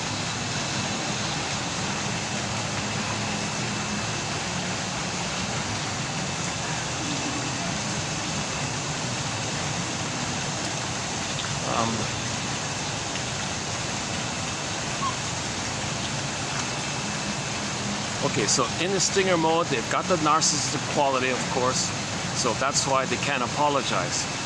They're entitled to receive. They want to be fed and not acknowledge the feeder as a person. So they're entitled like that. So they didn't reach the place. They don't have the psychic structure called differentiation to be able to feel and love and have gratitude. So they don't have gratitude. They can't have gratitude. If they get something, well, it's theirs anyways. It belongs to them. They're entitled. There's no gratitude. The psychic structure for gratitude is differentiation post 18 months. After 18 months, gratitude begins to enter into the psychological picture. So gratitude hasn't entered into the psychological picture when trauma takes place prior to 18 months. So there won't be gratitude. There won't be any kind of sense of empathy for others. That stuff's not there. They're only operating out of the survival brain. Yeah. My greed or your greed. If they think in terms of it's either or, adversarial. My greed, either I eat or you eat me. What are we talking about? Their own image. They think their own image is going to eat them. That image is just code for how they felt with the mother. It's not going to eat them. But they're dominated by these fantasies. That's the nature of severe trauma so early on. They're going to be dominated by what they call unconscious fantasies. Unconscious, these constructs are like puppet masters driving the person. So a baby thought it's all about survival. So they're going to go through life thinking it's all about survival. And so anybody who thinks like that, that's code for trauma that early on. So there won't be trust. They don't relate or love. They just use because they're surviving. They want supply. They want to survive. Now, when they shame, they get schadenfreude. It's a perverse pleasure. When they make the Faustian pact, they get one of the benefits of the Faustian pact is a perverse pleasure of being the aggressor, of shaming your own soul. You get this perverse pleasure because you're one with the mother. So you got the mother complex. You're married to mom like that. You never left mother's house. You never left. You don't have yourself. You made the Faustian deal. You lose yourself. That's the cost. You sold your soul to the. Okay. The image of the devil is how you felt with the mother. The mother's not a devil. That's the image related to how you felt with the mother. Your all rage and greed like that.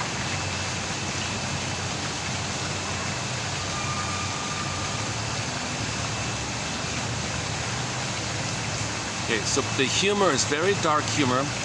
Everyone is their no good self, which they're going to shame, hate. So all of their humor, it's all externalized. They do what's called externalized living. They have a paucity of inner experience. There's no beingness, so there's no home within.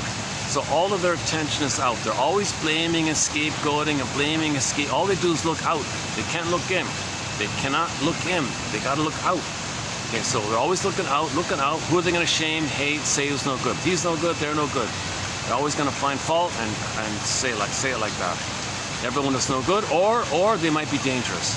Okay, the mother was dangerous. So everyone is them. Either everyone is their no good self or their dangerous mother.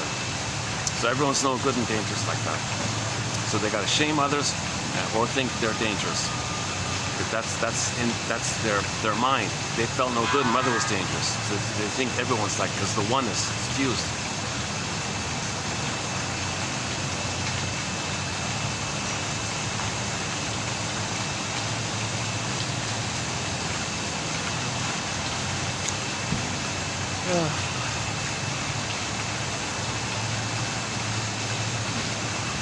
Yeah, between the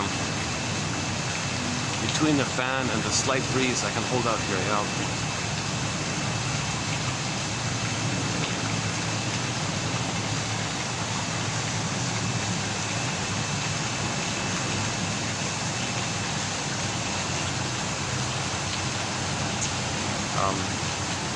So if the humor is always put down humor, schadenfreude humor, sardonic humor, black humor, bitter, banter humor, if it's always kind of negative like that, okay, that means they're shaming themselves.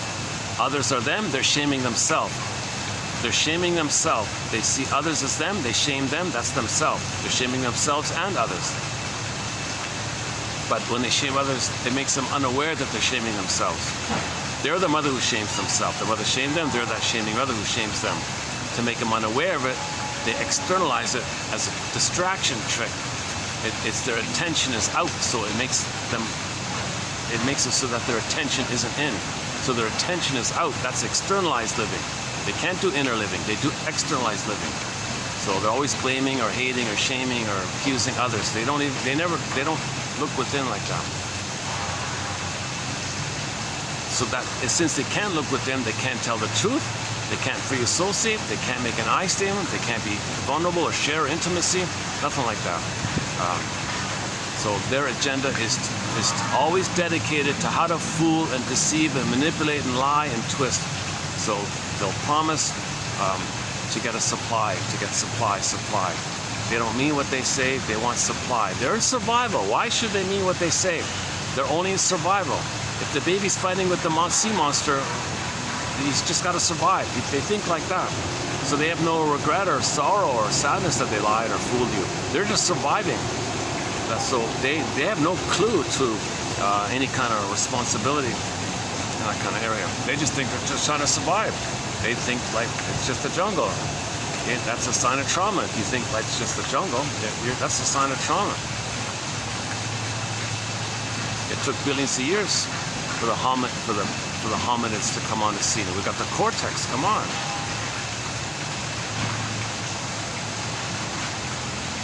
Evolution is that we're all. Mr. Albert said the evolution is that we're kind of cooperative like that because we're conscious of ourselves. So we're conscious of others. We have empathy for ourselves. We're all from the same hominid. Come on.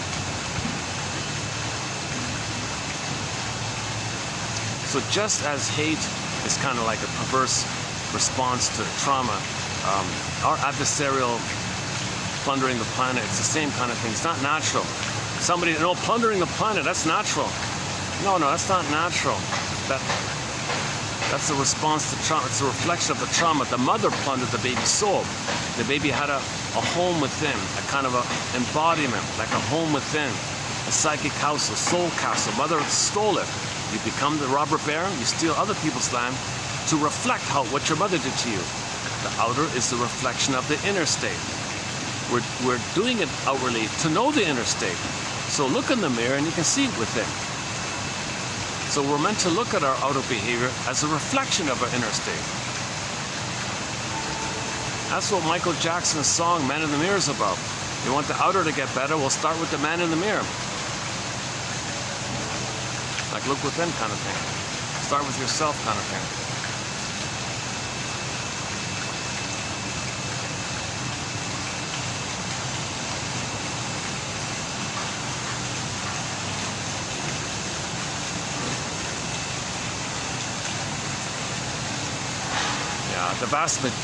The vast majority of people don't buy what was done to him. And the guy even confessed he was coerced to do it or something, but the damage was done, right? Kind of thing.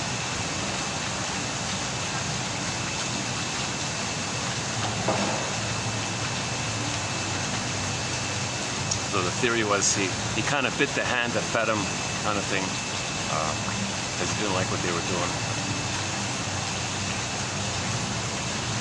I thought the only way to discredit him was with that.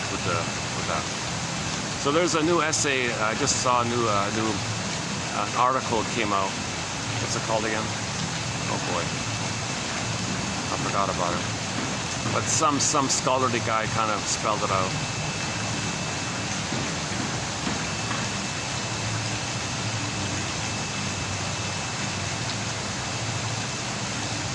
The point was he had a lot of power like that. The only way to take him down was with that setup with the dentist and all this. And the dentist kid who did it confessed, no, it was all a lie. He disowned his parents for doing that to him. Things like that.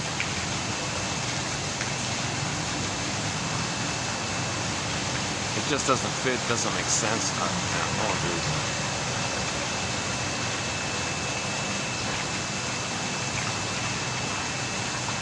But they were desperate. How can they take him down, right? He was criticizing his managers and all this, right?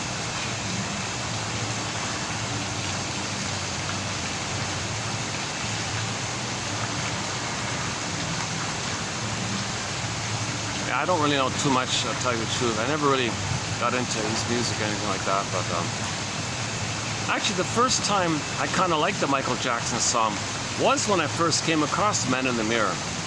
The other stuff, you hear it, I didn't, okay, fine, Billie Jean, okay. He's bad, what? What's the other one?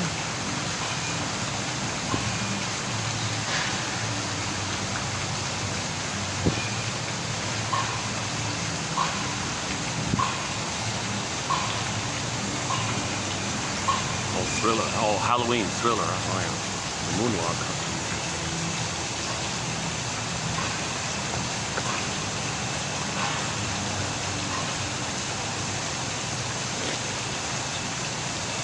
I got off topic there. Yeah, hold on a second. Actually, we do have a few songs sort of linked to the Stinger philosophies here. So let's not do that this time around. Okay, now if Stingers get together, they don't feel, so a lot of tension, pressure cooker. So when Stingers get together, they identify a third, someone else who represents their shame self and dangerous mother. So they'll shame someone else and think they're dangerous. So that's called scapegoating, emotional triangle, triangulation. Doesn't matter if it's true or not. They need to believe it because they're in survival mode. So if two Stingers are friends, they get together. Who are we going to hate? And Ben, quick, come on, give us a third we're going to agree on. Let's agree to hate, fill in the blank. Okay, that's a deal. So anything about feelings, okay, about them being no good, that third can have it. Anything about their mother being dangerous, okay, the third can have it. After they blow off steam, blaming this third one, okay, then they take turn. All right, now that we feel better, we blow off some steam here. Okay, for the moment we're calmed down. Now the unspoken contract is, you get a turn playing big shot, and then I get a turn playing big shot. You play infantile God, I'll play infantile God. Anything about human, okay, the scapegoat will hate them, say they're bad, think they're dangerous, make jokes about them, put them down like that. That'll blow off steam like that. So we'll keep blowing off steam like that, and then we'll feel our infantile megalomania, and you get a turn playing God, I'll play big shot, you play big shot. If they bring it up between them, okay, poof, they ghost each other, hate each other suddenly, don't call each other anymore. If it's a couple, they get married, the first child, they might support thinking the child can be a voyeuristic thing.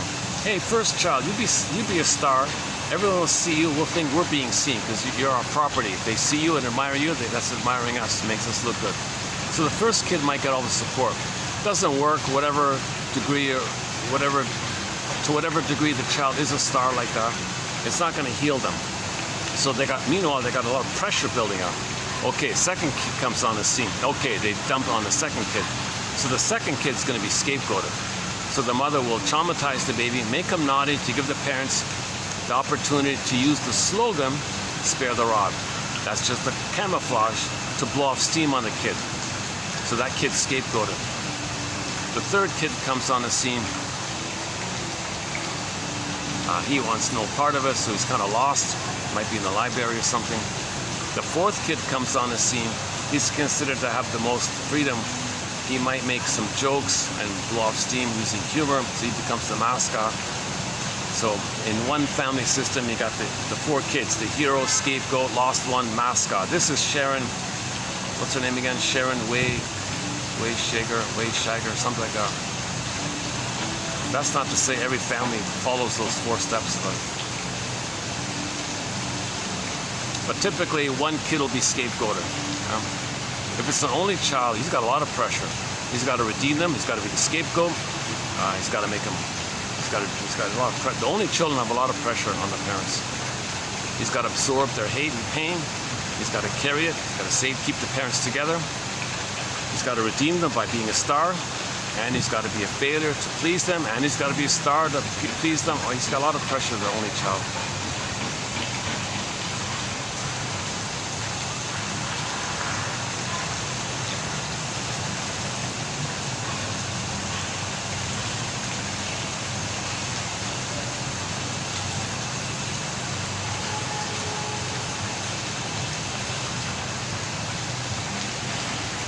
A Stinger personality pattern, they love having those quote-unquote beneath them, i.e. less knowledgeable or disadvantaged or something.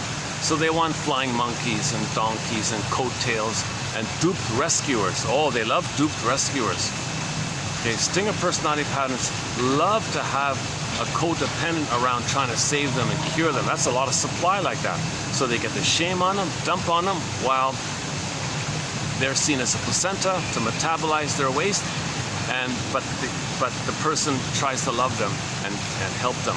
So they get the supply like that. So they're still operating from the prototype. Remember when the cord is removed, there's a phantom placenta. So the codependent is seen psychologically, that's the theory, or one way to think about it, maybe just as a way to think about it, the codependent is seen as just a way to think about it, a phantom placenta. So they want the person, the codependent, to try to save them and fix them. They love that attention. They're the center. Oh, fish just jumped up. Oh, they got fish and turtles in the water here, yeah. Yeah, one of the carp just jumped up. We were talking about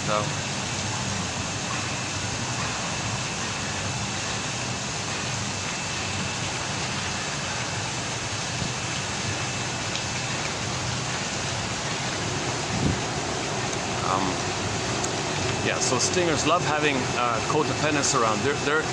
Drew Keyes calls them duped rescuers. So the codependents are the frozen child one. Okay? They need someone who hates them because that's the mother whom they're going to save. They love that arrangement. Now they have someone to dump their waste on because they'll be seen as the phantom placenta, just as the placenta metabolizes the baby's waste elimination when the baby sends up the waste up those two veins in the cord to the placenta. That's like a thing for them. The baby thinks the placenta is the thing that does that for him. Okay, now the placenta sends down the food, oxygen, supply for the baby. Okay, so they want the duped rescuer to give them that supply, the food like that, but they're going to waste on them, dump on them, and expect the duped rescuer to metabolize their hate waste like that, while they still admire them. So what the stinger does is scare them, confuse them, promise, allure, deceive. They have a magic mirror in the mind on how to lie to people. Okay, called the BPD amalgam. Now you see me, now you don't. Hall of mirrors, house of mirrors. Is he there? Does he mean that? Does he mean that? He said that. You can't catch him on the lie. So the duped rescuer, he's duped, right? He's duped. Oh, you're my mother. I'm gonna save you. I'm gonna fix you. Oh, good. Go ahead. Feed me all the time. Feed me all the time. I'm going to waste on you, and you feed me all the time. Give me the good, and I give you the bad. Give me the food, and I dump on you. Oh, yes, okay, because I'm no good, and you're good. That's right. Okay, he's entitled, he's a king, he's a god. And the duped rescuer is a child trying to save the mother. So there's a whole topic about the kind of people that narcissists love to have around them. Okay. And if it's a marriage, if the stinger marries a clinger, it takes the clinger 6 to 7 years on average to wake up. But the whole time they're being nice to them, they're hating them. They get sick of this and leave, of course, and write a self-help book entitled Codependent No More. Our link song here is April Wine's song. Miles Goodwin passed away a year ago. Almost exactly 1 year ago, Miles Goodwin. Won't walk down that road no more. Okay, like whoa, I'm not gonna do that again, kind of thing. So the codependent wakes up that the whole time they've been nice to them, they've been hating them and shaming them and dumping on them, mocking them and belittling them and needing to hate and shame them and thingify them while they're trying to please them and fix them. It's so amazing about them. They love that supply like that. The codependent, the duped rescuer, wakes up to this nonsense. Okay, leaves, and maybe they'll play the Survivor songs. They'll play the Glee cast, I Will Survive, the combo, I Will Survive, Gloria Gaynor and the Survivor, Destiny's Child Survivor, that combo song, I Will Survive, Survivor, Won't Walk Down That Road No More, and any other kind of Survivor, or Gabriel's song, Give and Take, or Lunik's song, Constant Tourist. So they're going to realize the situation. It's a surprise that this was going on, because codependents past that 18-month hump, they don't remember that phase. No 2-year-old's gonna remember how when they were 6 months old they were a little god, you know, or 2 days old they were a little god, or in the uterus they were a little god. No one remembers that. So it's a huge surprise that the stinger is in that mode. They don't love or feel or care. In fact, they need someone to shame, hate. Okay? And at the same time, they coerce the duped rescuer to give them supply, their attention, their positive regard. Try to read their mind. How can I please you? How can I serve you? What do you need? I'm the rescuer. I'm going to fix you. I'm going to cure you. Oh, they love that supply. It makes them important. They're the center. The duped rescuer is the phantom placenta, and then crossover, the phantom breast.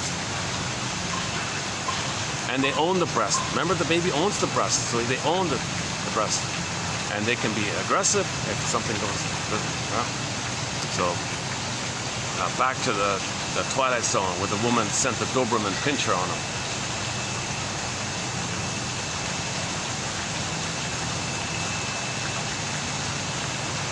Now, if finally the clinger does break free, okay, then click. Didn't need him anyways. Denial, contempt, sour grapes. Didn't need him anyways. They're no good anyways. They're wrong. Got to find another one. So that's the problem with narcissism. They spend their whole lives addicted to getting supply, addicted to shaming. They're addictive. Narcissism is considered an addiction.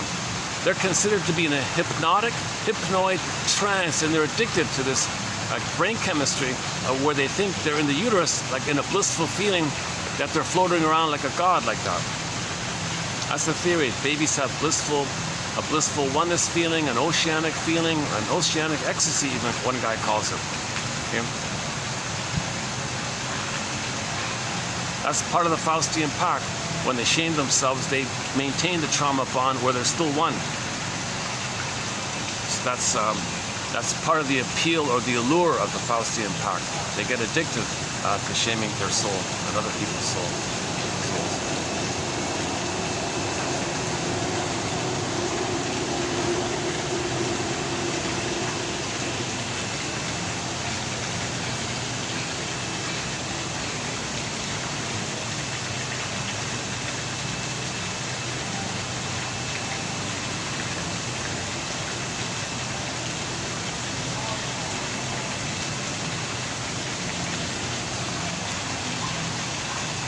Yeah, I don't know if you can see the decorations, the blue.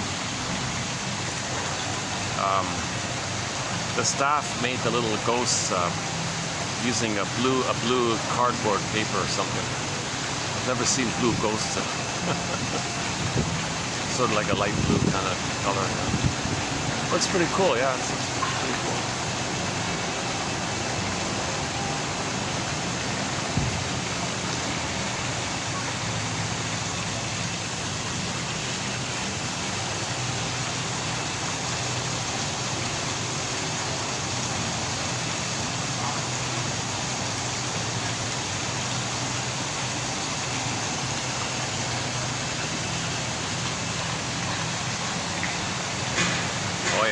Oh, it's tomorrow. Is that tomorrow? Is that what it is? I guess they're preparing for the big Halloween function here.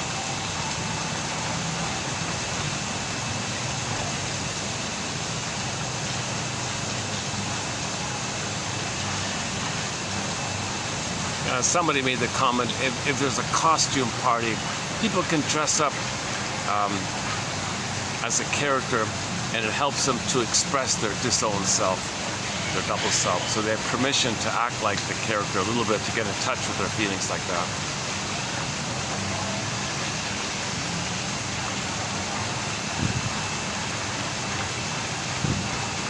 So like a guy like Henry Winkler could dress up like the Fawns and go around like the Fawns or something. Magical infantile god or something. Snaps his fingers, gets what he wants all the time. He's in the woods, he hears the birds and the nature sounds, snaps his fingers and they're all quiet. That's like the...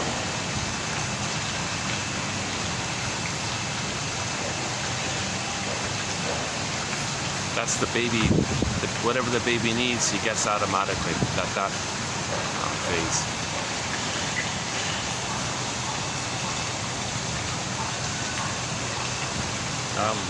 Okay, where are we here? Maybe I should, let's check the battery here. Battery's holding up, 406, okay. Maybe I'll get into the quotes then. I guess today's sort of a lighter load. Yeah, today's a lighter load. Yeah, okay, that's good.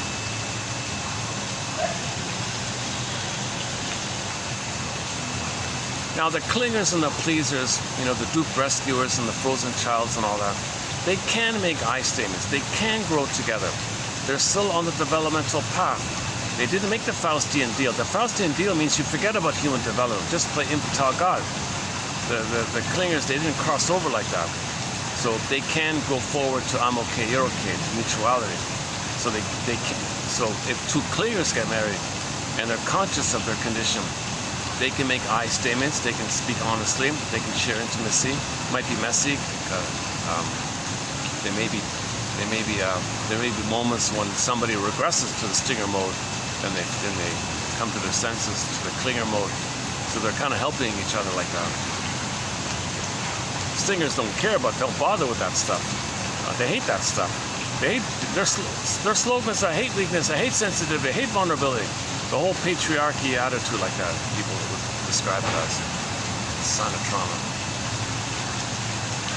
The rejection of the feminine element, the rejection of feelings, the rejection of your soul is called patriarchy. Like the negative patriarchy, like that.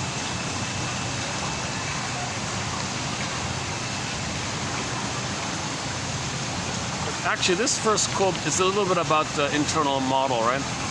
Freezing parent, frozen child. So the idea, remember, once you identify which puppet masters, okay, you step back, relics of the past from another era, shadow voices from voices long ago, put it in its place like that. And then build the adult mind. But the moment you build the adult mind, the freezing parent will come out. Who do you think you are? Are you with me or against me? Okay, back off, bully. The mind, right? Okay, you don't gotta pay attention to that. The baby had no choice, but in midlife, you're not a baby, so your mother can't hurt you. Your mother can't threaten you anymore. But you got the memories triggering up, but that's not the reality of the past, right? Okay, first one here. The internal parent. The internal parent is made up of our childhood experiences at the hand of our parents. Okay, so meaning the freezing parent. When our internalized emotional representation of the complex associations that form the freezing parent construct is activated or triggered, it begins to treat us or others as we were treated as children and tries to tell us or others what to do and how we should feel about ourselves. So it's not an exact carbon copy, but it's modeled after, right?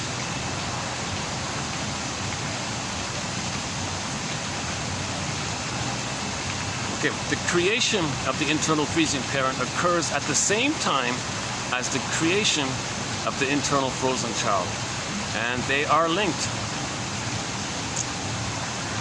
If the person has some adult success, the internal parent and child may do whatever they can to sabotage this person's ability to enjoy or even to maintain his or her success. So the child's freaking out here. He never had this feeling, right? The child is saying, wait a minute, I'm gonna be the adult, where's mother? I can't, no, forget it, adult, I gotta have the mother. So they're afraid. Or you self-activate, have some self-initiative. The freezing parent says, who do you think you are? You're betraying me. Oh, no, mother, it's not my job. I'm not betraying you. You betrayed me. You turned it around. You betrayed me. I didn't betray you. In fact, I spent decades trying to save you. I realized it doesn't work like that, so back off.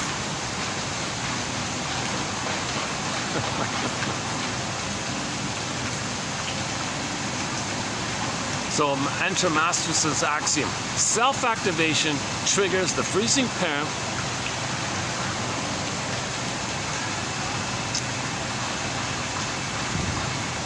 and because of the anxiety, okay, you do something dysfunctional to please the freezing parent or the frozen child. Self-activation triggers abandonment depression, which leads to defense.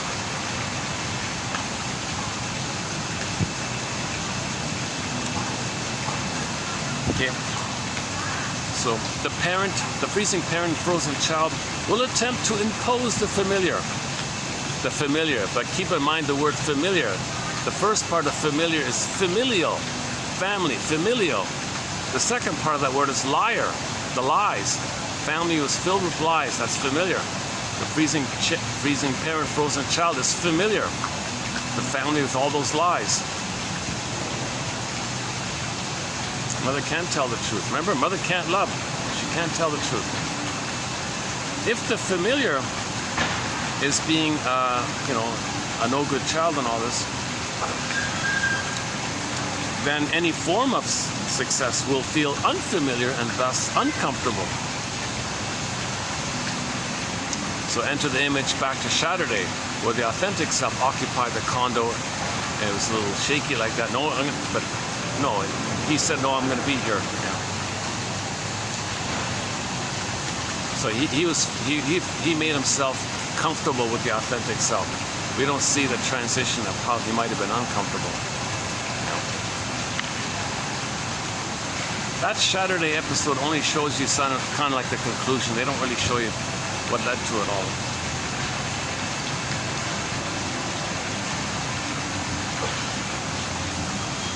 Although the internal freezing parent cannot be completely erased or shattered away or dissolved away or disappeared away, those who confront its existence and influences can recognize that it is wrong if it tries to treat them badly. Yeah, so back off, bully, you're treating me badly. They can assert that they are good, worthwhile individuals who have limitations and weaknesses, but who nevertheless deserve happiness and accept. So that's the adult mind. You want to build the adult mind. So the adult mind says, yes, I have limitations, I have weaknesses, I have traumatic experiences, but I still deserve some level of happiness and fulfillment and self-activation and autonomy, psychological beingness. I still deserve to be myself, even though I'm limited, didn't learn much or whatever, got a lot of painful memories, but despite that, I still deserve some level of happiness. So back off, bully, in the mind, right? The freezing parent construct. Send the Doberman. It's just a shadow of voices long ago. That's all it is. You're not betraying the mother. You're honoring the mother if you do that. Nope.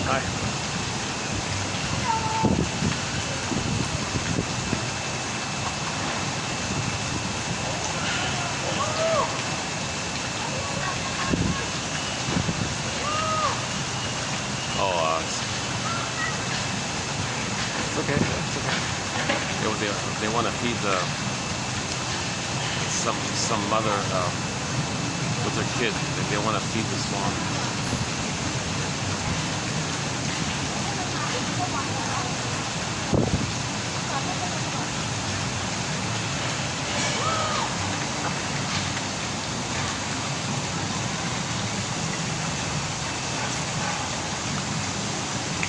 Are they really eating it? Oh, they are. Okay. Oh, it's working. That's the first time I've seen a guest just throw stuff in the water for the swans now. He's struggling though with it, yeah.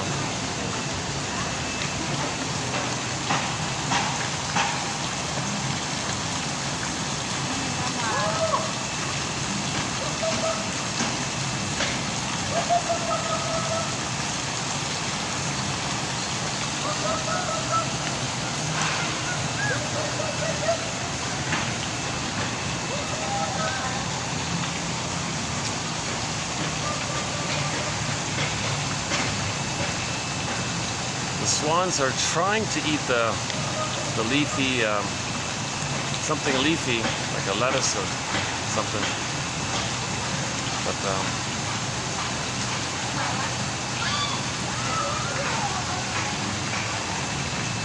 I feel like I'm in a kid's zoo. Okay, let's go on here.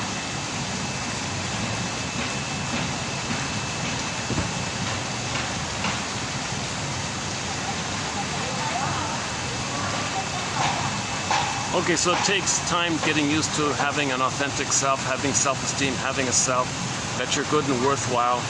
Even though there's limitations, you still deserve happiness and success. We're born to have happiness and success. We're born to have the blue jay of happiness, the pleasant. We're born to have the golden ball. We're born to have Snow White come back, Rapunzel come back, the Maiden King come back. Okay.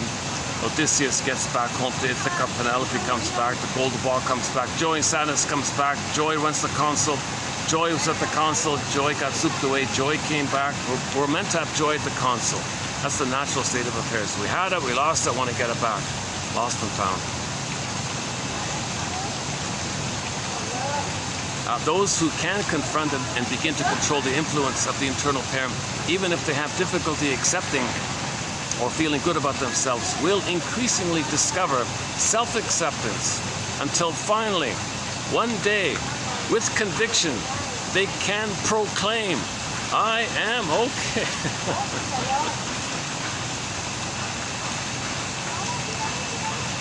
With conviction, yeah.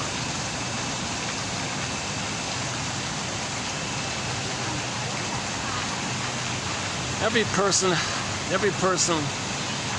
who is unconscious, frozen child, has been sorely injured, has difficulties with love and success simply because the child is still hurting and easily triggered. That is, the person expends energy to meet the needs of the unconscious child, often in the form of a repetition compulsion. While feeling undeserving of love, the person continually attempts to overcome the hurt or to achieve the love that was denied when he or she was a child.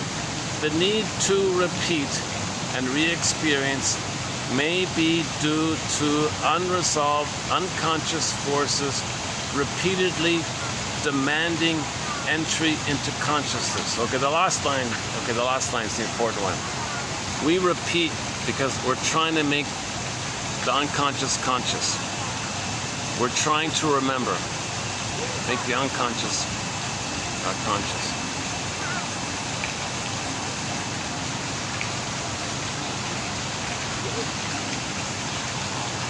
Oh, the older swan likes it. The younger ones didn't like it so much. Yeah.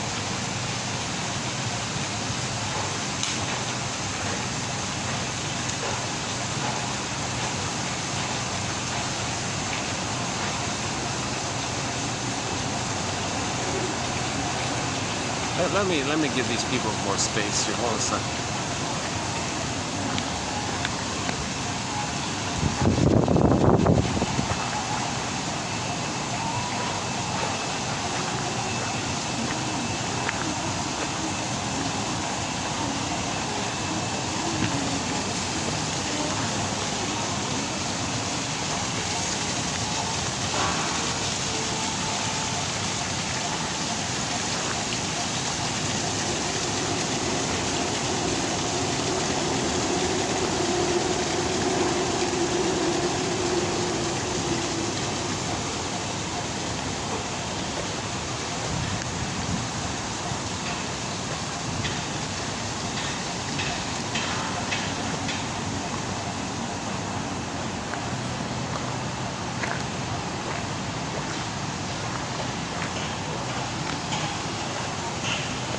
Sit here for a bit.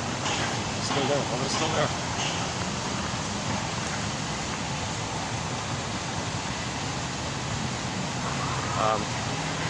Right. Psychoanalysis abandoned hypnosis, which tends to weaken the ego, and focused all their efforts on strengthening the ego. Okay, so just a quick reminder here. We're here to build the ego, i.e. the adult mind. The more you can build the adult mind, the reasoning adult mind, there's a vacuum there. If the adult mind's missing, well, frozen child or freezing parent will fill in. So you want to build a wedge between the two and build the adult mind, build the ego, construct the ego, repair the ego, strengthen the ego. In psychoanalysis, ego means your adult mind, your adult conscious reasoning mind. that the present's the present. No, you don't got to distort the present to think it's still the past and relate to the present as a new addition to the past. No, build the adult mind, that kind of thing. The transference situation in which the client acts out his impetus conflicts in relation to the therapist. Okay, so due to the repetition compulsion, when there's trauma, we repeat. Because we're repeating. Another way of saying it is, when we're repeating the present, okay, you're going to see in the present, it's as if we transfer the past to the present, and in the present, we transfer the past to the present. So in the present, you see the past, because the past was transferred to the present. The present is called the presenting past, or the transferred into the present past. So you transfer the past to the present, see the present as a new addition to the past. That's called transference. So you transfer the past to the present, and you see the present as still the past. And now, because you don't remember what happened, you act it out. You act it out. You treat others badly the way your mother treated you badly. Or you expect someone to save you, and be disappointed again because your mother didn't save you. Okay, let's not do the double motif here. So in literature, there's a thing called the double motif that takes time to go through that. So Student of Prague is our, so the auto rank has an essay called the double.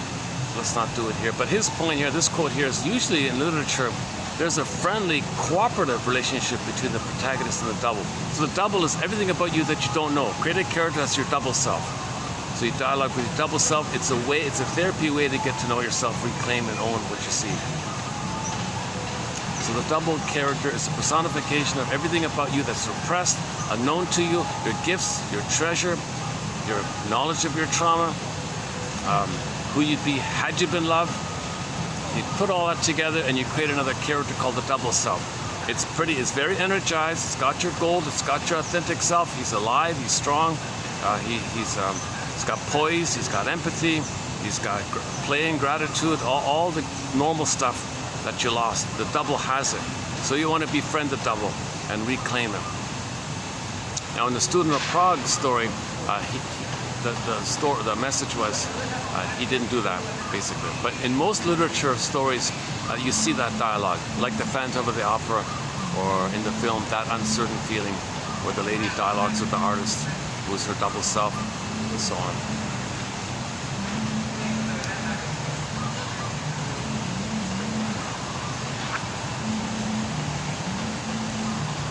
Centuries of literary criticism and simplistic modes of reading have habituated us to think of a story as a story and a character as a character. Instead, we should remember that plot, character, and setting are all but parts of a larger gestalt, parts not in themselves independent of a larger whole. All of the innumerable things which a literary character may be shown to be and do causes us willingly to suspend our disbelief that the character lives a life of his own.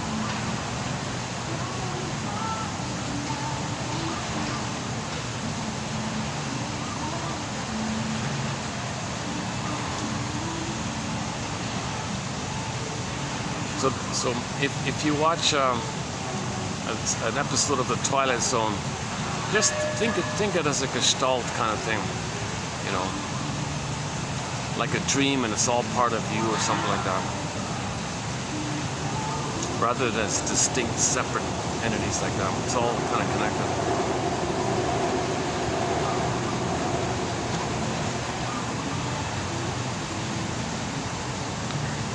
Oh, let me go back. I got the fan. Let's go back to the fan. They left already. All right.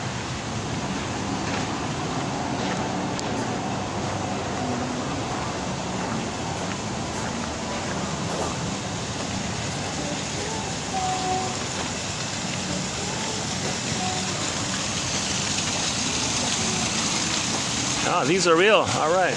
Yeah, these are real.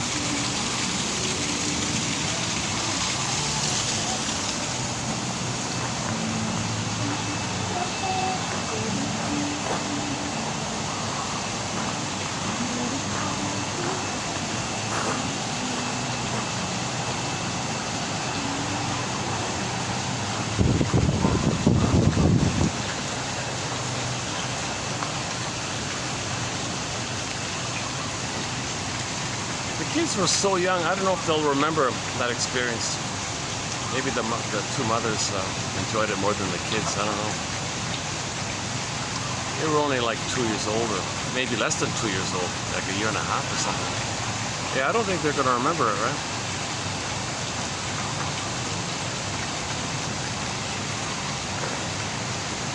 Oh, the swan's happy.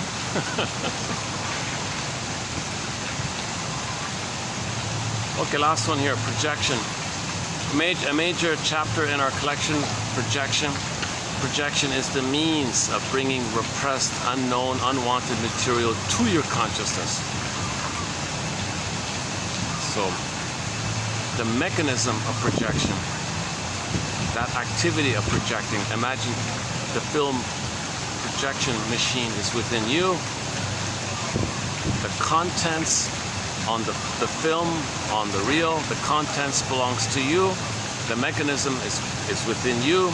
You're the projectionist, and you see the contents on the screen. Now you see it out like that to know that it's within. Projection is the means of bringing this unknown material to you. So we project in an attempt to know that it's within. Okay, projection is the means of bringing repressed material to your consciousness. Often calls it a mirror defense. So you look in the mirror, then you know it's within. So usually things you say about others, most of the time you're talking about yourself. Prejudice is confession. Any negative, disparaging thing you're saying about others, chances are you're talking about yourself. It could be golden projection, it could be negative projection. But that's your soul you're talking about. So you want to reclaim your projection, own your projection, withdraw your projection. It's called shadow work. Okay? So it's unknown, dark shadow. You see it out, oh, now you accept it.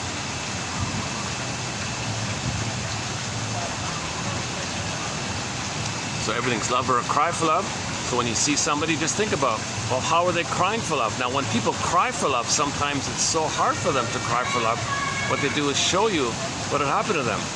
So they see others as crying for love on their behalf and show you what had happened to them by doing to them what had happened to them. And that's their way to cry for love, to tell you the pain they're in of when they cry for love. They just demonstrated it by doing to others what was done to them. That's their twisted, perverted way to cry for love. I see others as them crying for love and shaming them the way the mother shamed them because they've made the Faustian pact. So they're showing you their pain when they made the Faustian pact. So that's their twisted way of crying for love. Just show it, you know. They say to you, that's me, look what happened to me. So that's demonstrating what happened to them.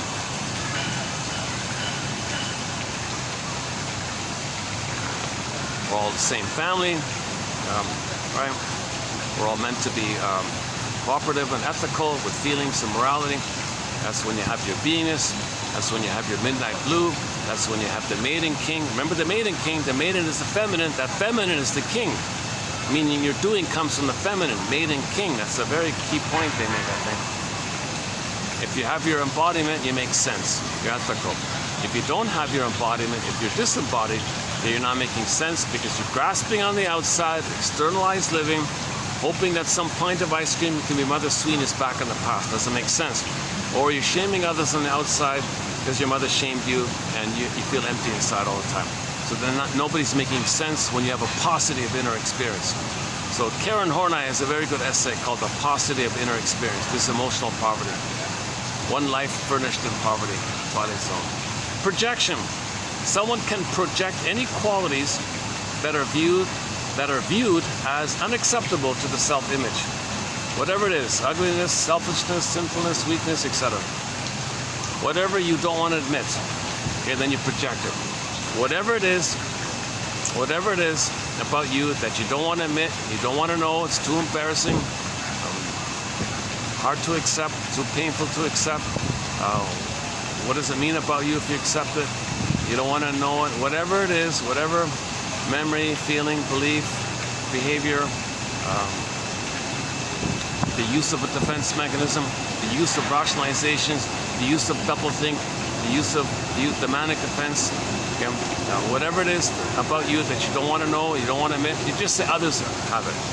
That's what happens. You say others are it. You attribute, you assign, you project, you think others possess, own, think, feel the thing that you don't want to know about yourself. projection. It could be painful stuff. It could be your golden stuff. There's also golden projection. But you don't want to know. You don't want to own your gold. We're afraid of our gold, right? Some of these projected qualities are even our gold, even good and gold. Okay. It is just that we don't want to possess them. We don't want to possess them, or it's too painful to possess them. As simply disowning these personal qualities still leaves a feeling of tension, as well as an awareness of the quality that quality continues to exist. Hang on. As simply disowning these qualities still leaves a feeling of tension. So it's anxiety provoking to face the truth about yourself. It's anxiety provoking, as well as an awareness that the quality continues to exist. The person begins to look for the cause of the tension outside himself. Oh yeah, okay,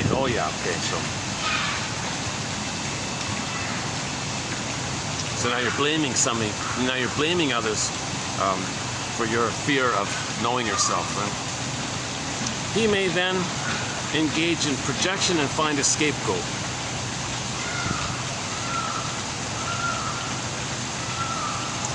Once he finds a potential scapegoat and casts his traits accordingly, he is then able to decide that it is this other person and not himself who harbors such unwanted qualities. Okay, next part here. So a boyfriend and girlfriend were fighting with each other. They call each other the same names and accuse each other of the same, quote, sins. They don't want to hate themselves. They hate someone whom they claim to love. What they love is the ability to safely express the self-hate that they have long felt. It is surprising that neither partner recognizes the circular nature of these accusations and their sameness. The conscious self-image must be protected, and the left brain and the language axis believe everything that it conjures up. Quote, I'm arguing with you because you are unreasonable and because you make me angry. I hate people who are unreasonable, and such people are not only wrong but despicable. I am therefore completely justified in treating you badly and should treat you even worse because that is what you deserve. Whoa, ouch. So rationalization. So remember the reasonable mind, the adult mind's missing. So you got the survival stuff going on. It loops in the cortex. Hey cortex, come up with some excuse for my survival side. The reasonable is all missing. So the cortex will create a justification, a rationalization, an excuse to make you unaware of the pain you're in. At the same time, it's the pain that causes the rationalization to make you unaware of the pain. The belief or rationalization represses the pain while the pain creates the belief.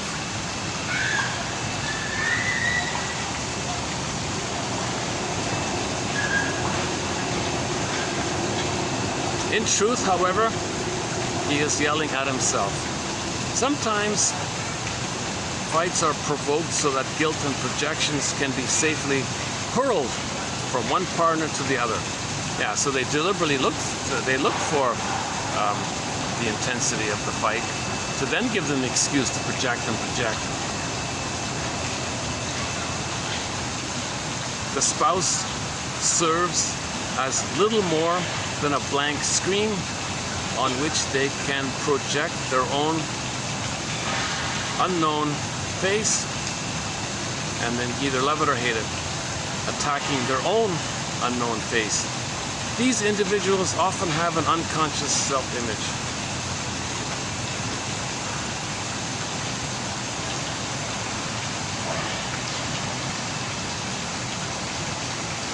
So they've identified with the freezing parent construct who's shaming them.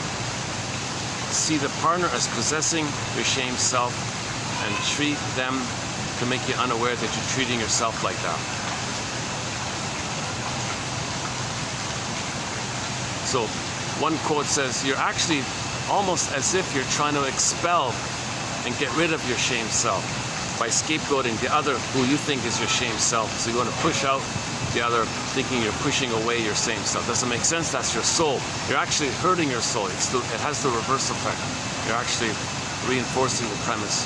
The more you deny your soul, the more you shame your soul, the more you deny your soul, the more wounded your soul is, the more pain there is, the more you project, the more you attack. See, it's a negative loop like this. But they made the Faustian pact. They feel excited. They're manic.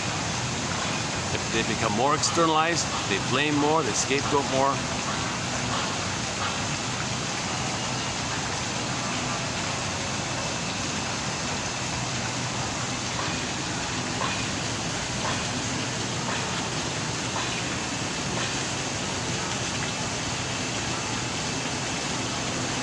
Okay, your mission, should you choose to accept it, is to pick one. So the hope is that one will be of use. So for me, it's either going to be the first one or the third one. Let's see. For myself. The need to repeat and re-experience may be due to unresolved unconscious forces repeatedly demanding entry into consciousness. That's not a bad one, that line right there, yeah. The projection one's okay. So I'm going to say the first one is my favorite, and the ending of the second one.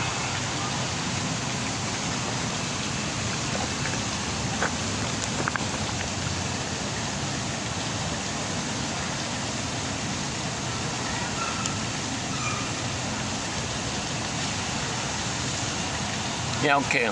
Yeah, the first one, yeah, okay. I would say that I like the first one. That the frozen child doesn't believe he deserves to be happy.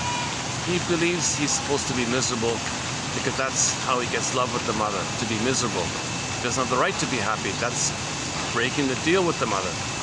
He'd have no mother if he were to be happy. So a lot of self-defeating behavior, self-sabotaging behavior, is because you still wish and want to whitewash your mother's lovelessness.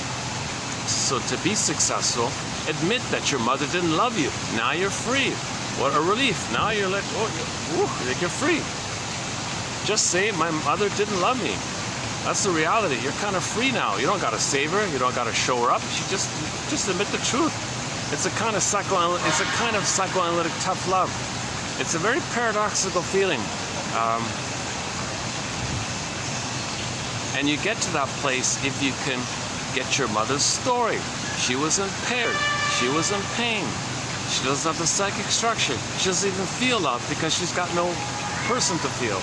There's no authentic self that does the loving feeling. There's no... Someone's got to have the loving feeling, but the mother doesn't have it, that someone part. They've only got the amygdala flared up, and they're just reacting out of those constructs. Let's see, what time is it? Hold on a second. 4:40. Wow, battery's holding up, eh? My videos are getting shorter, I noticed. For a while there, I was doing 6-7 hour videos, 5, 6, 7 hour videos. Now I'm barely doing 2 to 3 hours. Yeah, 2 hours here, yeah. That's okay. I just follow my feeling. Yeah, that's okay. It's okay. Maybe I felt like I've said it enough times. I don't need to repeat it anymore. Maybe I feel some sense of, yeah, I think I said it. I think as I understand many of the points up to this point, I think I did the best I could. Let it incubate, let it rest for a while, and just take a breather and lighten up a bit. Maybe I'm kind of in that mode, yeah. Yeah, let's do a quick peek for the upcoming videos. Let's see. So coming up in future videos.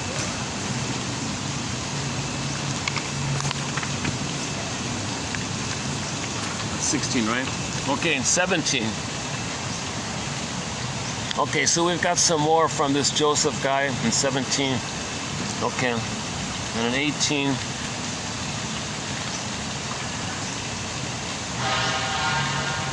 Okay. Yeah, this is a good one here. Mourning builds psychic structure, because when you're mourning, you get an identity. Who mourns? Someone's got to mourn. That's your identity. That's psychic structure. It means growing up. It means getting back your maiden king. That's a key one there. The first one in 29:18. Okay, so we'll run through these when we get there. Okay, then we're going to get into the Robert Bly and Marion Woodman about the Maiden King. So we'll get there. Yeah, these are all the Maiden King ones. Okay. Then we got some from Ullman and Paul. They think that when you take a cigarette or something, or eat a cookie or something, what you're trying to do is trigger up the fantasy that you're an infantile little god. So they think it's more about hypnosis and triggering up fantasies.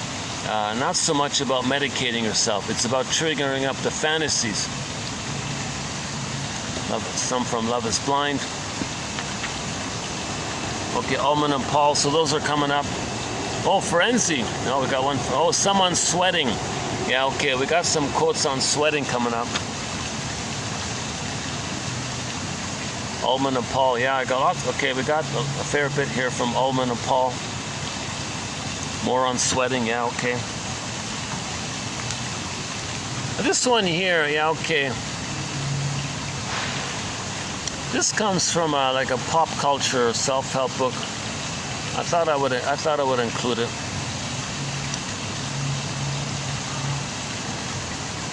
It's about the numbing. Okay, this is sort of an attempt to teach the public about how the brain gets numb. This issue here. Okay, and then 27. Here's a key one here. Okay, the disruption of birth. Okay, the break there when there's a birth. The cesura of birth, or the break there, is compensated by the psychological extra-uterine symbiosis and bodily intimacy. And bodily intimacy returns in breastfeeding. So there's going to be a break there, but you got to get it back. But we have another quote that says, oh, here, yeah. Every cord cutting has been perceived for thousands of years as a way to separate the newborn baby from their mother. Not from the placenta, it's from the mother. So sometimes you can reestablish the bond with the symbiosis and the breastfeeding. Many times you can't. So those are coming up. Oh, I've got some fluffy self-help ones. Yeah, okay, why don't I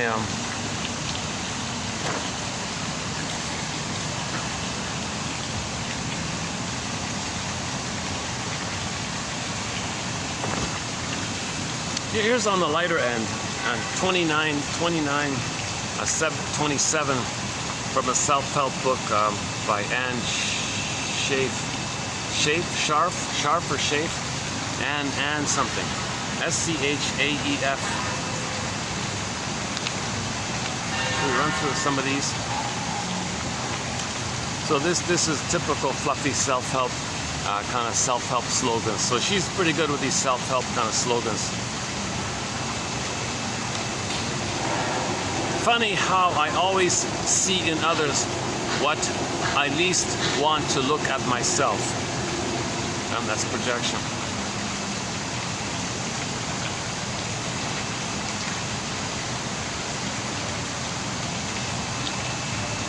Okay, let's not do that one. Okay.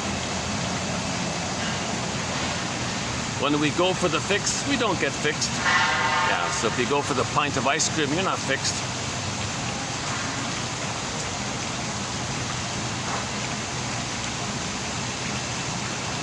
Living in the present is the best present of all.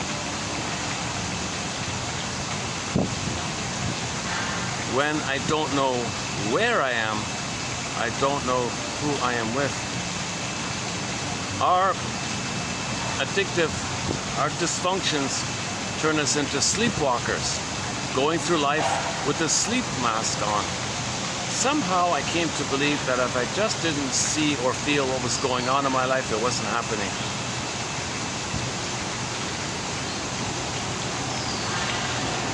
It's time to give up getting my identity through my problems.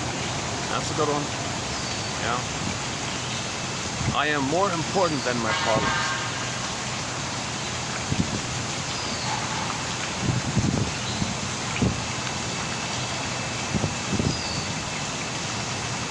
When I start taking a good, hard look at myself, I find that I have less time to scrutinize others.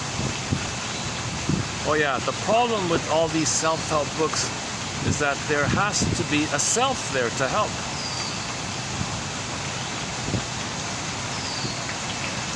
Yeah, here's an interesting one. If I were wiser, yeah, I like this one. If I were wiser,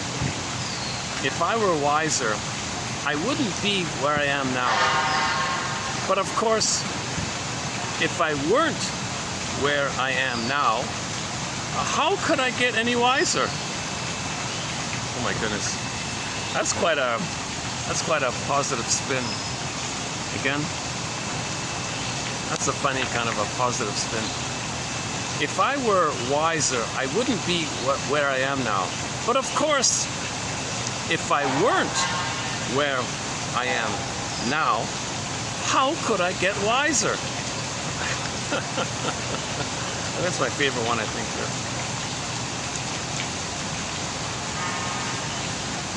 Recovery rests on calling a spade a spade. A spade is spade. My mother didn't love me. A spade is spade. You're going to recover. Call a spade a spade. Your mother was impaired.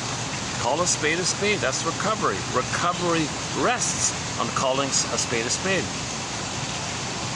I never thought of oh, here's another duck one, a different kind of duck one. I never thought of myself as a duck, although I have done a lot of ducking of the truth about myself.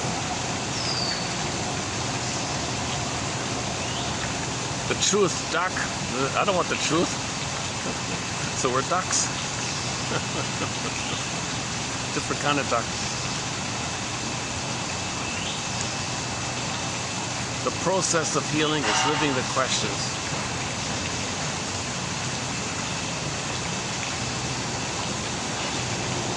When we admit who we are at the moment, we have the opportunity to change. If we don't admit who we are, we stay stuck. Okay. I thought I was in the driver's seat, but I wasn't even in the car. What happens when the neurotic keeps one foot in yesterday and one foot in tomorrow? He or she, it beep, fill in the blank, all over today. Jesus Christ. That's the most visually shocking one, right? A positive way of saying it is if you're either dwelling in the past or you're worried about the future, well, you're missing today. That's what they mean. Our addictions thrive on unknowns. Switching addictions is like changing shirts that haven't been laundered.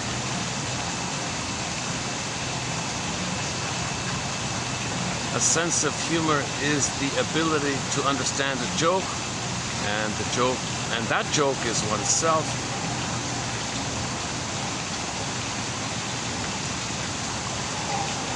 I didn't get an A for an awareness. Yeah. In school, there's no course on awareness. Who would get an A?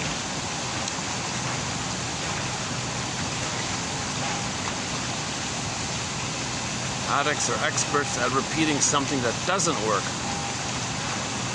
Well, that's okay. That's still my favorite. If I were wiser, I wouldn't be where I am now. But of course, if I weren't where I am now, how could I get any wiser? Oh my God. Okay, that's 29, that's at 29:27.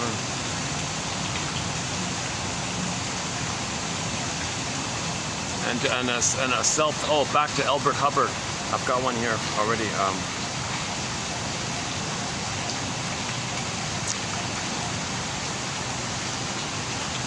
If you would have friends, cultivate solitude. Drink in the ozone, bathe in the sunshine, and out in the silent night under the stars. Say to yourself again and yet again, I am part of all my eyes behold. And the feeling then will come to you that you are no mere interloper between earth and heaven, but you are a necessary part of the whole. So you're in nature. Okay, you're in nature, you got the trees, you got the swans. Okay, and then you say to yourself, I am part of all my eyes behold. Everything I see, I'm a part of the whole thing. Yeah, okay.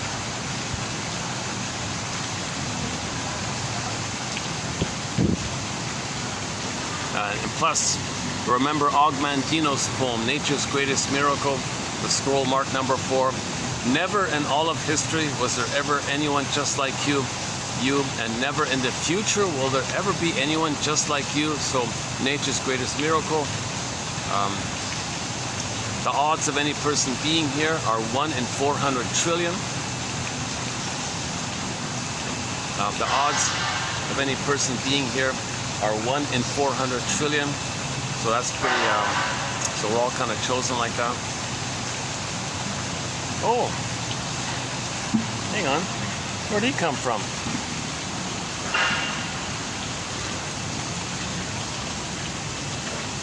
Are we getting him in? There's a rabbit just hanging out here.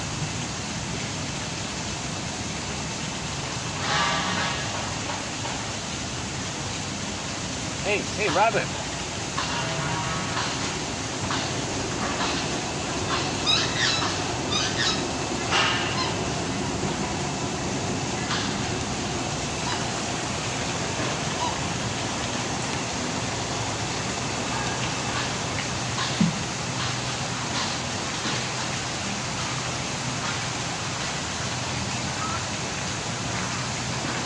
Things are getting busier here. Maybe I should start to head out.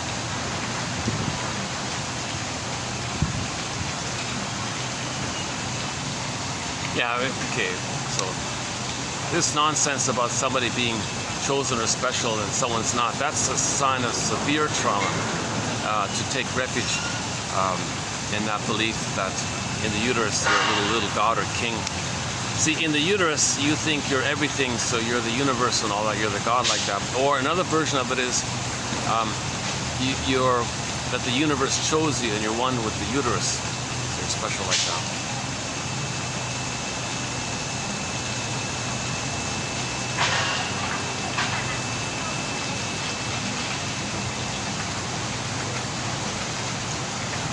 Yeah, why don't I, okay, let's pack up and let me just go to the sidewalk and I'll close it up there. I think they might need to use this part here.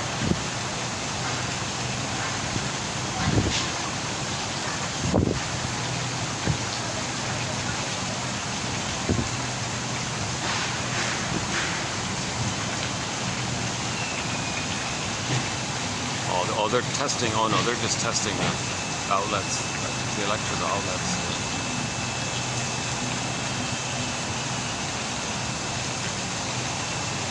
All these guys have been very tolerant of me. They keep saying welcome, long time no see. That's great. See, I guess I'm a bit of a bonus for them because everyone sits indoors. Very few people use the outdoors. At nighttime, it's an exception. At night, it's filled up at night. It's cooled off. Weekends, of course.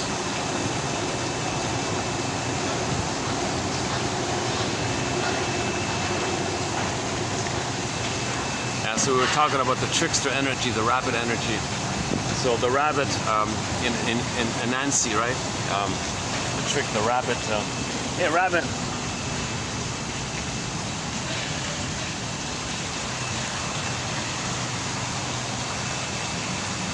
So in ancient Africa, you have all these trickster stories with Anansi. He was a rabbit, right? And was Anansi a rabbit? Was Anansi a rabbit? Anyways, in a lot of traditional stories, the trickster energy is personified as a rabbit. Oh, bear rabbit, yeah, bear rabbit. All of his antics like this. So he's teaching us, showing us youth dynamics. It's a way to show dynamics. It's just a way to show things. And embedded in the trickster energy is what they said about the duck, unconscious in the air. The two worlds like that. And the duck can walk on the land. So you're on the land and you can live in two worlds while standing on the land. Then you get the egg. Then you get the new life. When you can stand on the land, living in two worlds like that.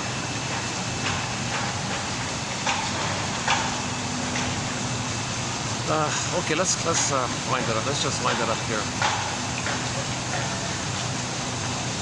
Yeah, let's do that. Let's do that one again. If I were wiser, I wouldn't be where I am now. But of course, if I weren't where I am now, how could I get any wiser?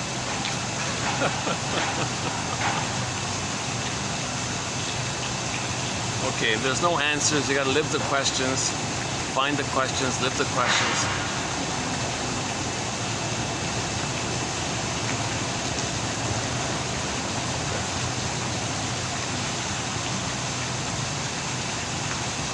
A few quotes on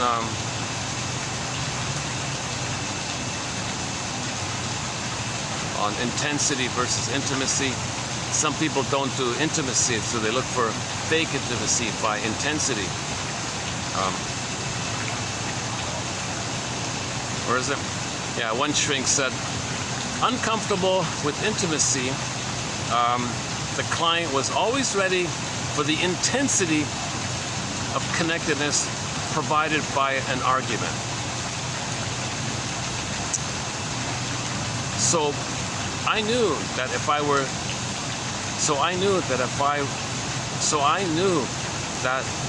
if there were anything ambiguous in what I said, the client would create a fight about it. He was just looking for intensity because he can't do intimacy.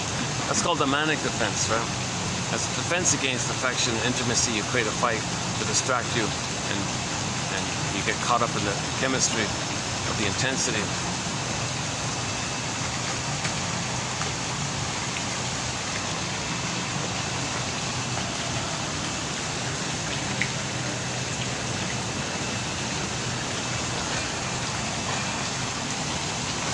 Can we get a better, do they show up better now, this time around?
So I am part of all that I see. Is that what he said?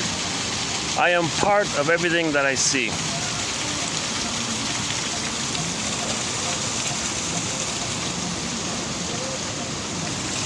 Did I get it right?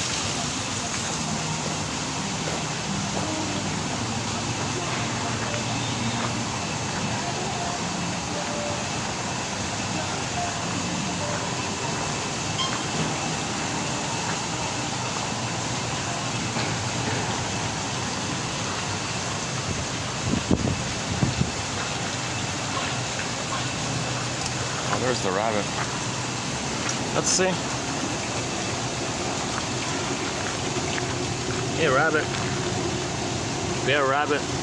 What's it like to feel real, rabbit? How does it feel to feel real? Oh, there he goes.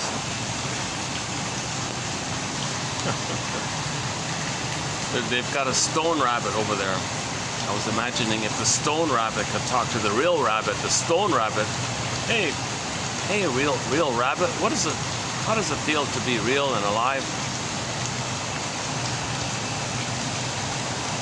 What's it like having your maiden king, the swan? What's it like being embodied, having your feeling self? What's it like riding the firebird, having the firebird experience where you got back your feelings? I had it, I lost it, I want to get it back. Give me some hope. What's it like? Famous Velveteen Rabbit story. Yeah, now it's a little cooler. Yeah, now I can start the video, huh? Now I can start the video.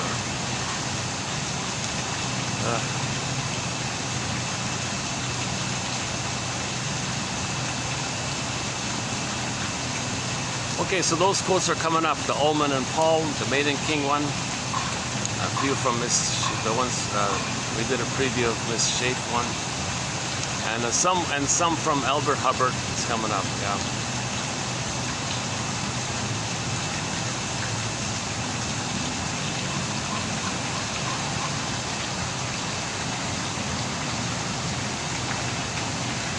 He's a straight talker.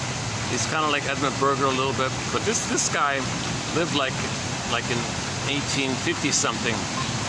Into the early 1920 or something like that kind of time.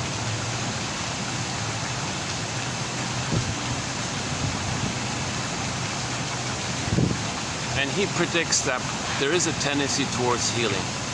He thinks there is this innate drive for healing taking place. There is more consciousness. We are healing. It kind of dips around, maybe cycles around, but generally speaking, the trend is towards healing. So more and more people will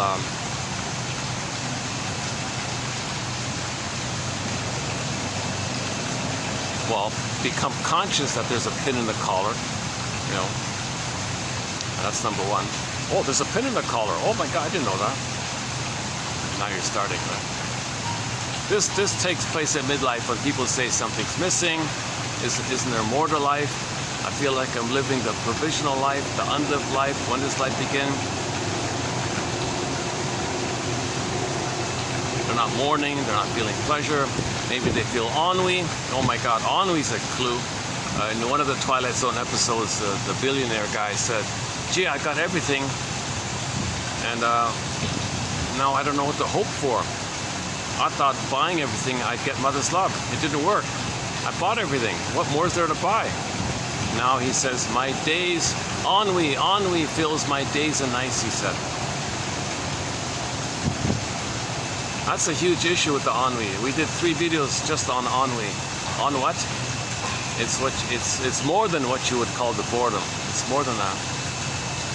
Okay, for a discussion about the film Inside Out 2, there's back in June of 2024, 2840, we did a 2-3 hour discussion on the film Inside Out. So we talked about the splitting, the free association, the ab reaction when the orbs come rushing. When the orbs come rushing up, that's like the Firebird. They would ride the orbs, right? They were on the orbs rushing up. That's the Firebird, riding the Firebird. Now, we don't see Baba Yaga there. You know, I think they should have put Baba Yaga there. That'd be great. I think that'd be great. That'd be a great new addition.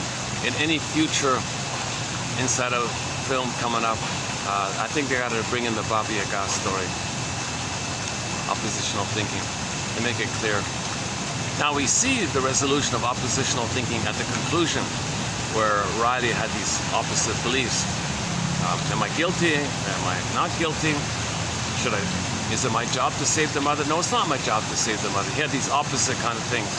And then when she held it, then the new sense of self came up. The Firebird came up and she calmed down. She was good.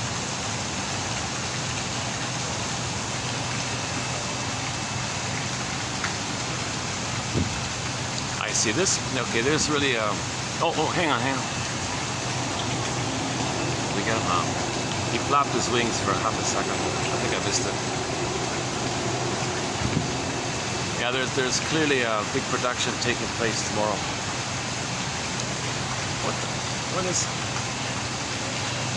Today's the 29th, right? Today's the 29th. So it's tomorrow, right? Tomorrow is Halloween, is that right? Yeah. I see. They're preparing for tomorrow night.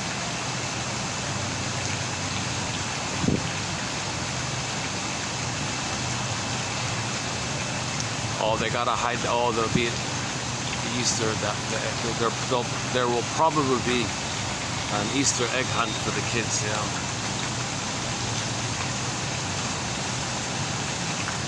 That's a very old tradition. That's been around for a long, like way back.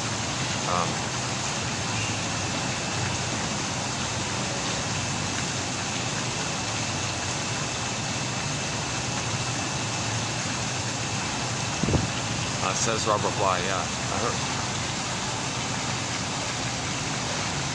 A very good place to begin with the psychoanalysis is the comic Psychoanalysis. In 1955, a comic came out simply called Psychoanalysis. Every 3 months during that year, an issue came out. It just ran for the 1 year. So there are 4 issues. It was lost for decades. 4 years ago, Dark Horse Publishing reissued and republished the complete run of Psychoanalysis. It's now available in a hardback, like the complete run, and it's also been digitized. It's well worth the fee. It's 12 therapy sessions put into comic book format. We got 3 clients there, so the shrink deals with 3 clients for a total of 12 sessions. To this day, 70 plus years later, that's still, in my humble opinion, the best introduction to psychoanalysis.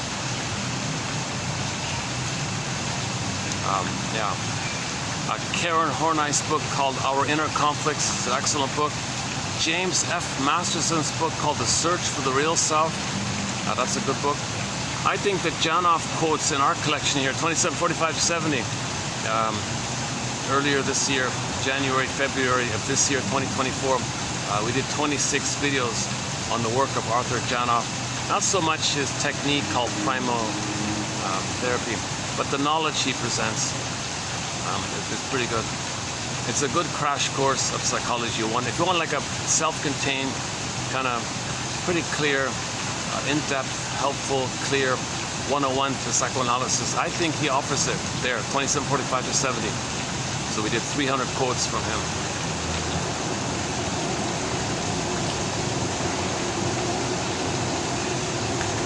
A good book about narcissism is Kimberly Harding's book called You and the Narcissist, $2.99, just a little mini book. We posted 6 videos on it about a month ago. I highly recommend Elan Goldblum's book called Unloved Again. It's a self-published book from iuniverse.com, Unloved Again, $3.99. That's an excellent little book about the constructs, frozen child, freezing parent constructs. So we did 14 videos. We just completed 14 videos, 2901 to 14, on the work of Ms. Golem. Her 2 books, Trapped in the Mirror and Unloved Again, as mentioned at the beginning of this video. Okay, let's wind down with a song. Let's think about a song here. If I had the laptop, I could see the songs easily. We played Oma Wumi. Sometimes we played Oma Wumi's a song called When the Boss is Coming, off her album called The Lasso of Truth. It's a fun techno kind of song. I can't quite make out the lyrics, but it's a fun, danceable kind of song. So we got songs from all genres, opera and classic rock and folk and ambient. Yesterday we played some flute music, some ambient flute music by Sakani Purizaki, a song called Splendor in the Mountain. He's an indigenous elder up in the mountains in the Andes, somewhere in Peru, and he plays the flute. And his song called Splendor in the Mountain. We closed up yesterday's video with Splendor in the Mountain by Sakani Purizaki. So we often close up with Anshel or Pavlov's Dog or Elisapi or Beatrice Deer or Ziana. We have a lot of great songs by Ziana Zain. She's a major musical voice in our soundtrack. Ziana Zain from Malaysia. Ziana Zain. Incredible singer, one of the greatest singers in my humble opinion. I put her up there in the top 5. I put her up there with Pavarotti and all those top ones. Incredible singer. Recently we played Melanie Thornton's song "Love How You Love Me." Look at the music video for that song. It's about the unmet symbiosis. So the guy sees a girl who reminds him of the mother. At the same time, she is reminded of her mother by the guy. So they had instant symbiosis. They dropped their bags, held hands, and floated up in the air. That's the blissful feeling. That's an image of the blissful feeling maybe the baby feels in the uterus.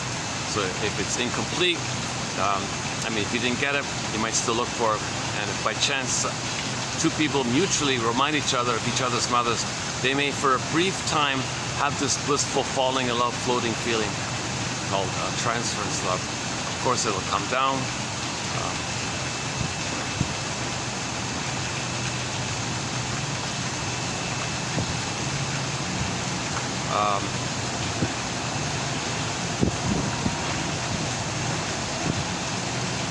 Beam from Subway Sue, Street by Pavlov's Dog, Streetheart. What can we close up with here? Hollywood by Streetheart.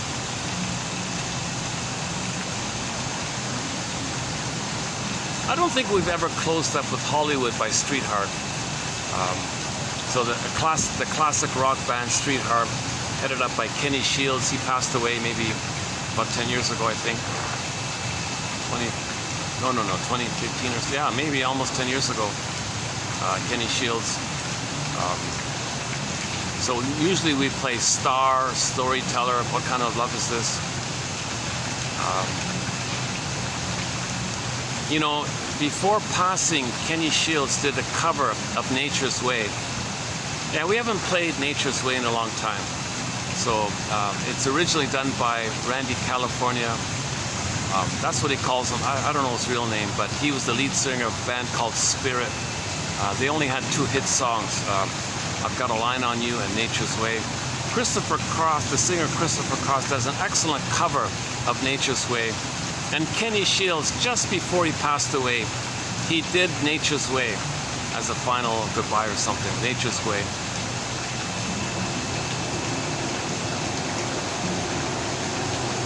Okay, let's close up with Streetheart's Nature's Way in tribute to Kenny Shields there.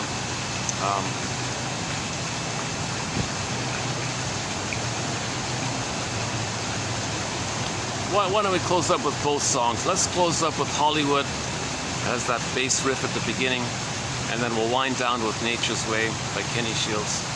Now, when Kenny Shields sings Nature's Way, he was just before his passing, so it doesn't have the full clear. It's still okay, but let's play those 2 songs. So let's close up with some Streetheart here. Hollywood and Nature's Way by Streetheart. Kenny Shields, the lead singer. So let's press the play button here, and I'll see you in 2917. I'll see you in 2917. Yesterday in 15, I recommend that the first 2 quotes on transference. Those are some strong quotes on transference. If you want a quick understanding of transference, check out 2915, the first one in particular, the second one as well. I thought those were good quotes about transference.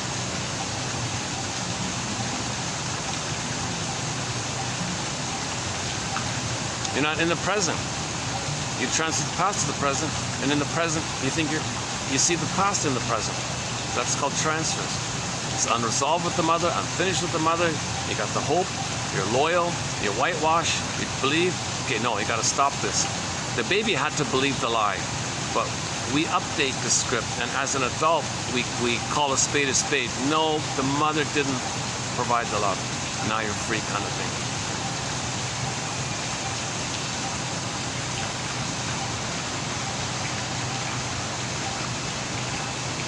Okay, I don't have any kind of, I guess the closest thing I have to a joke here is this one here. But what about that? If I were wiser, I wouldn't be where I am now. But of course, if I work where I am now, how could I get any wiser?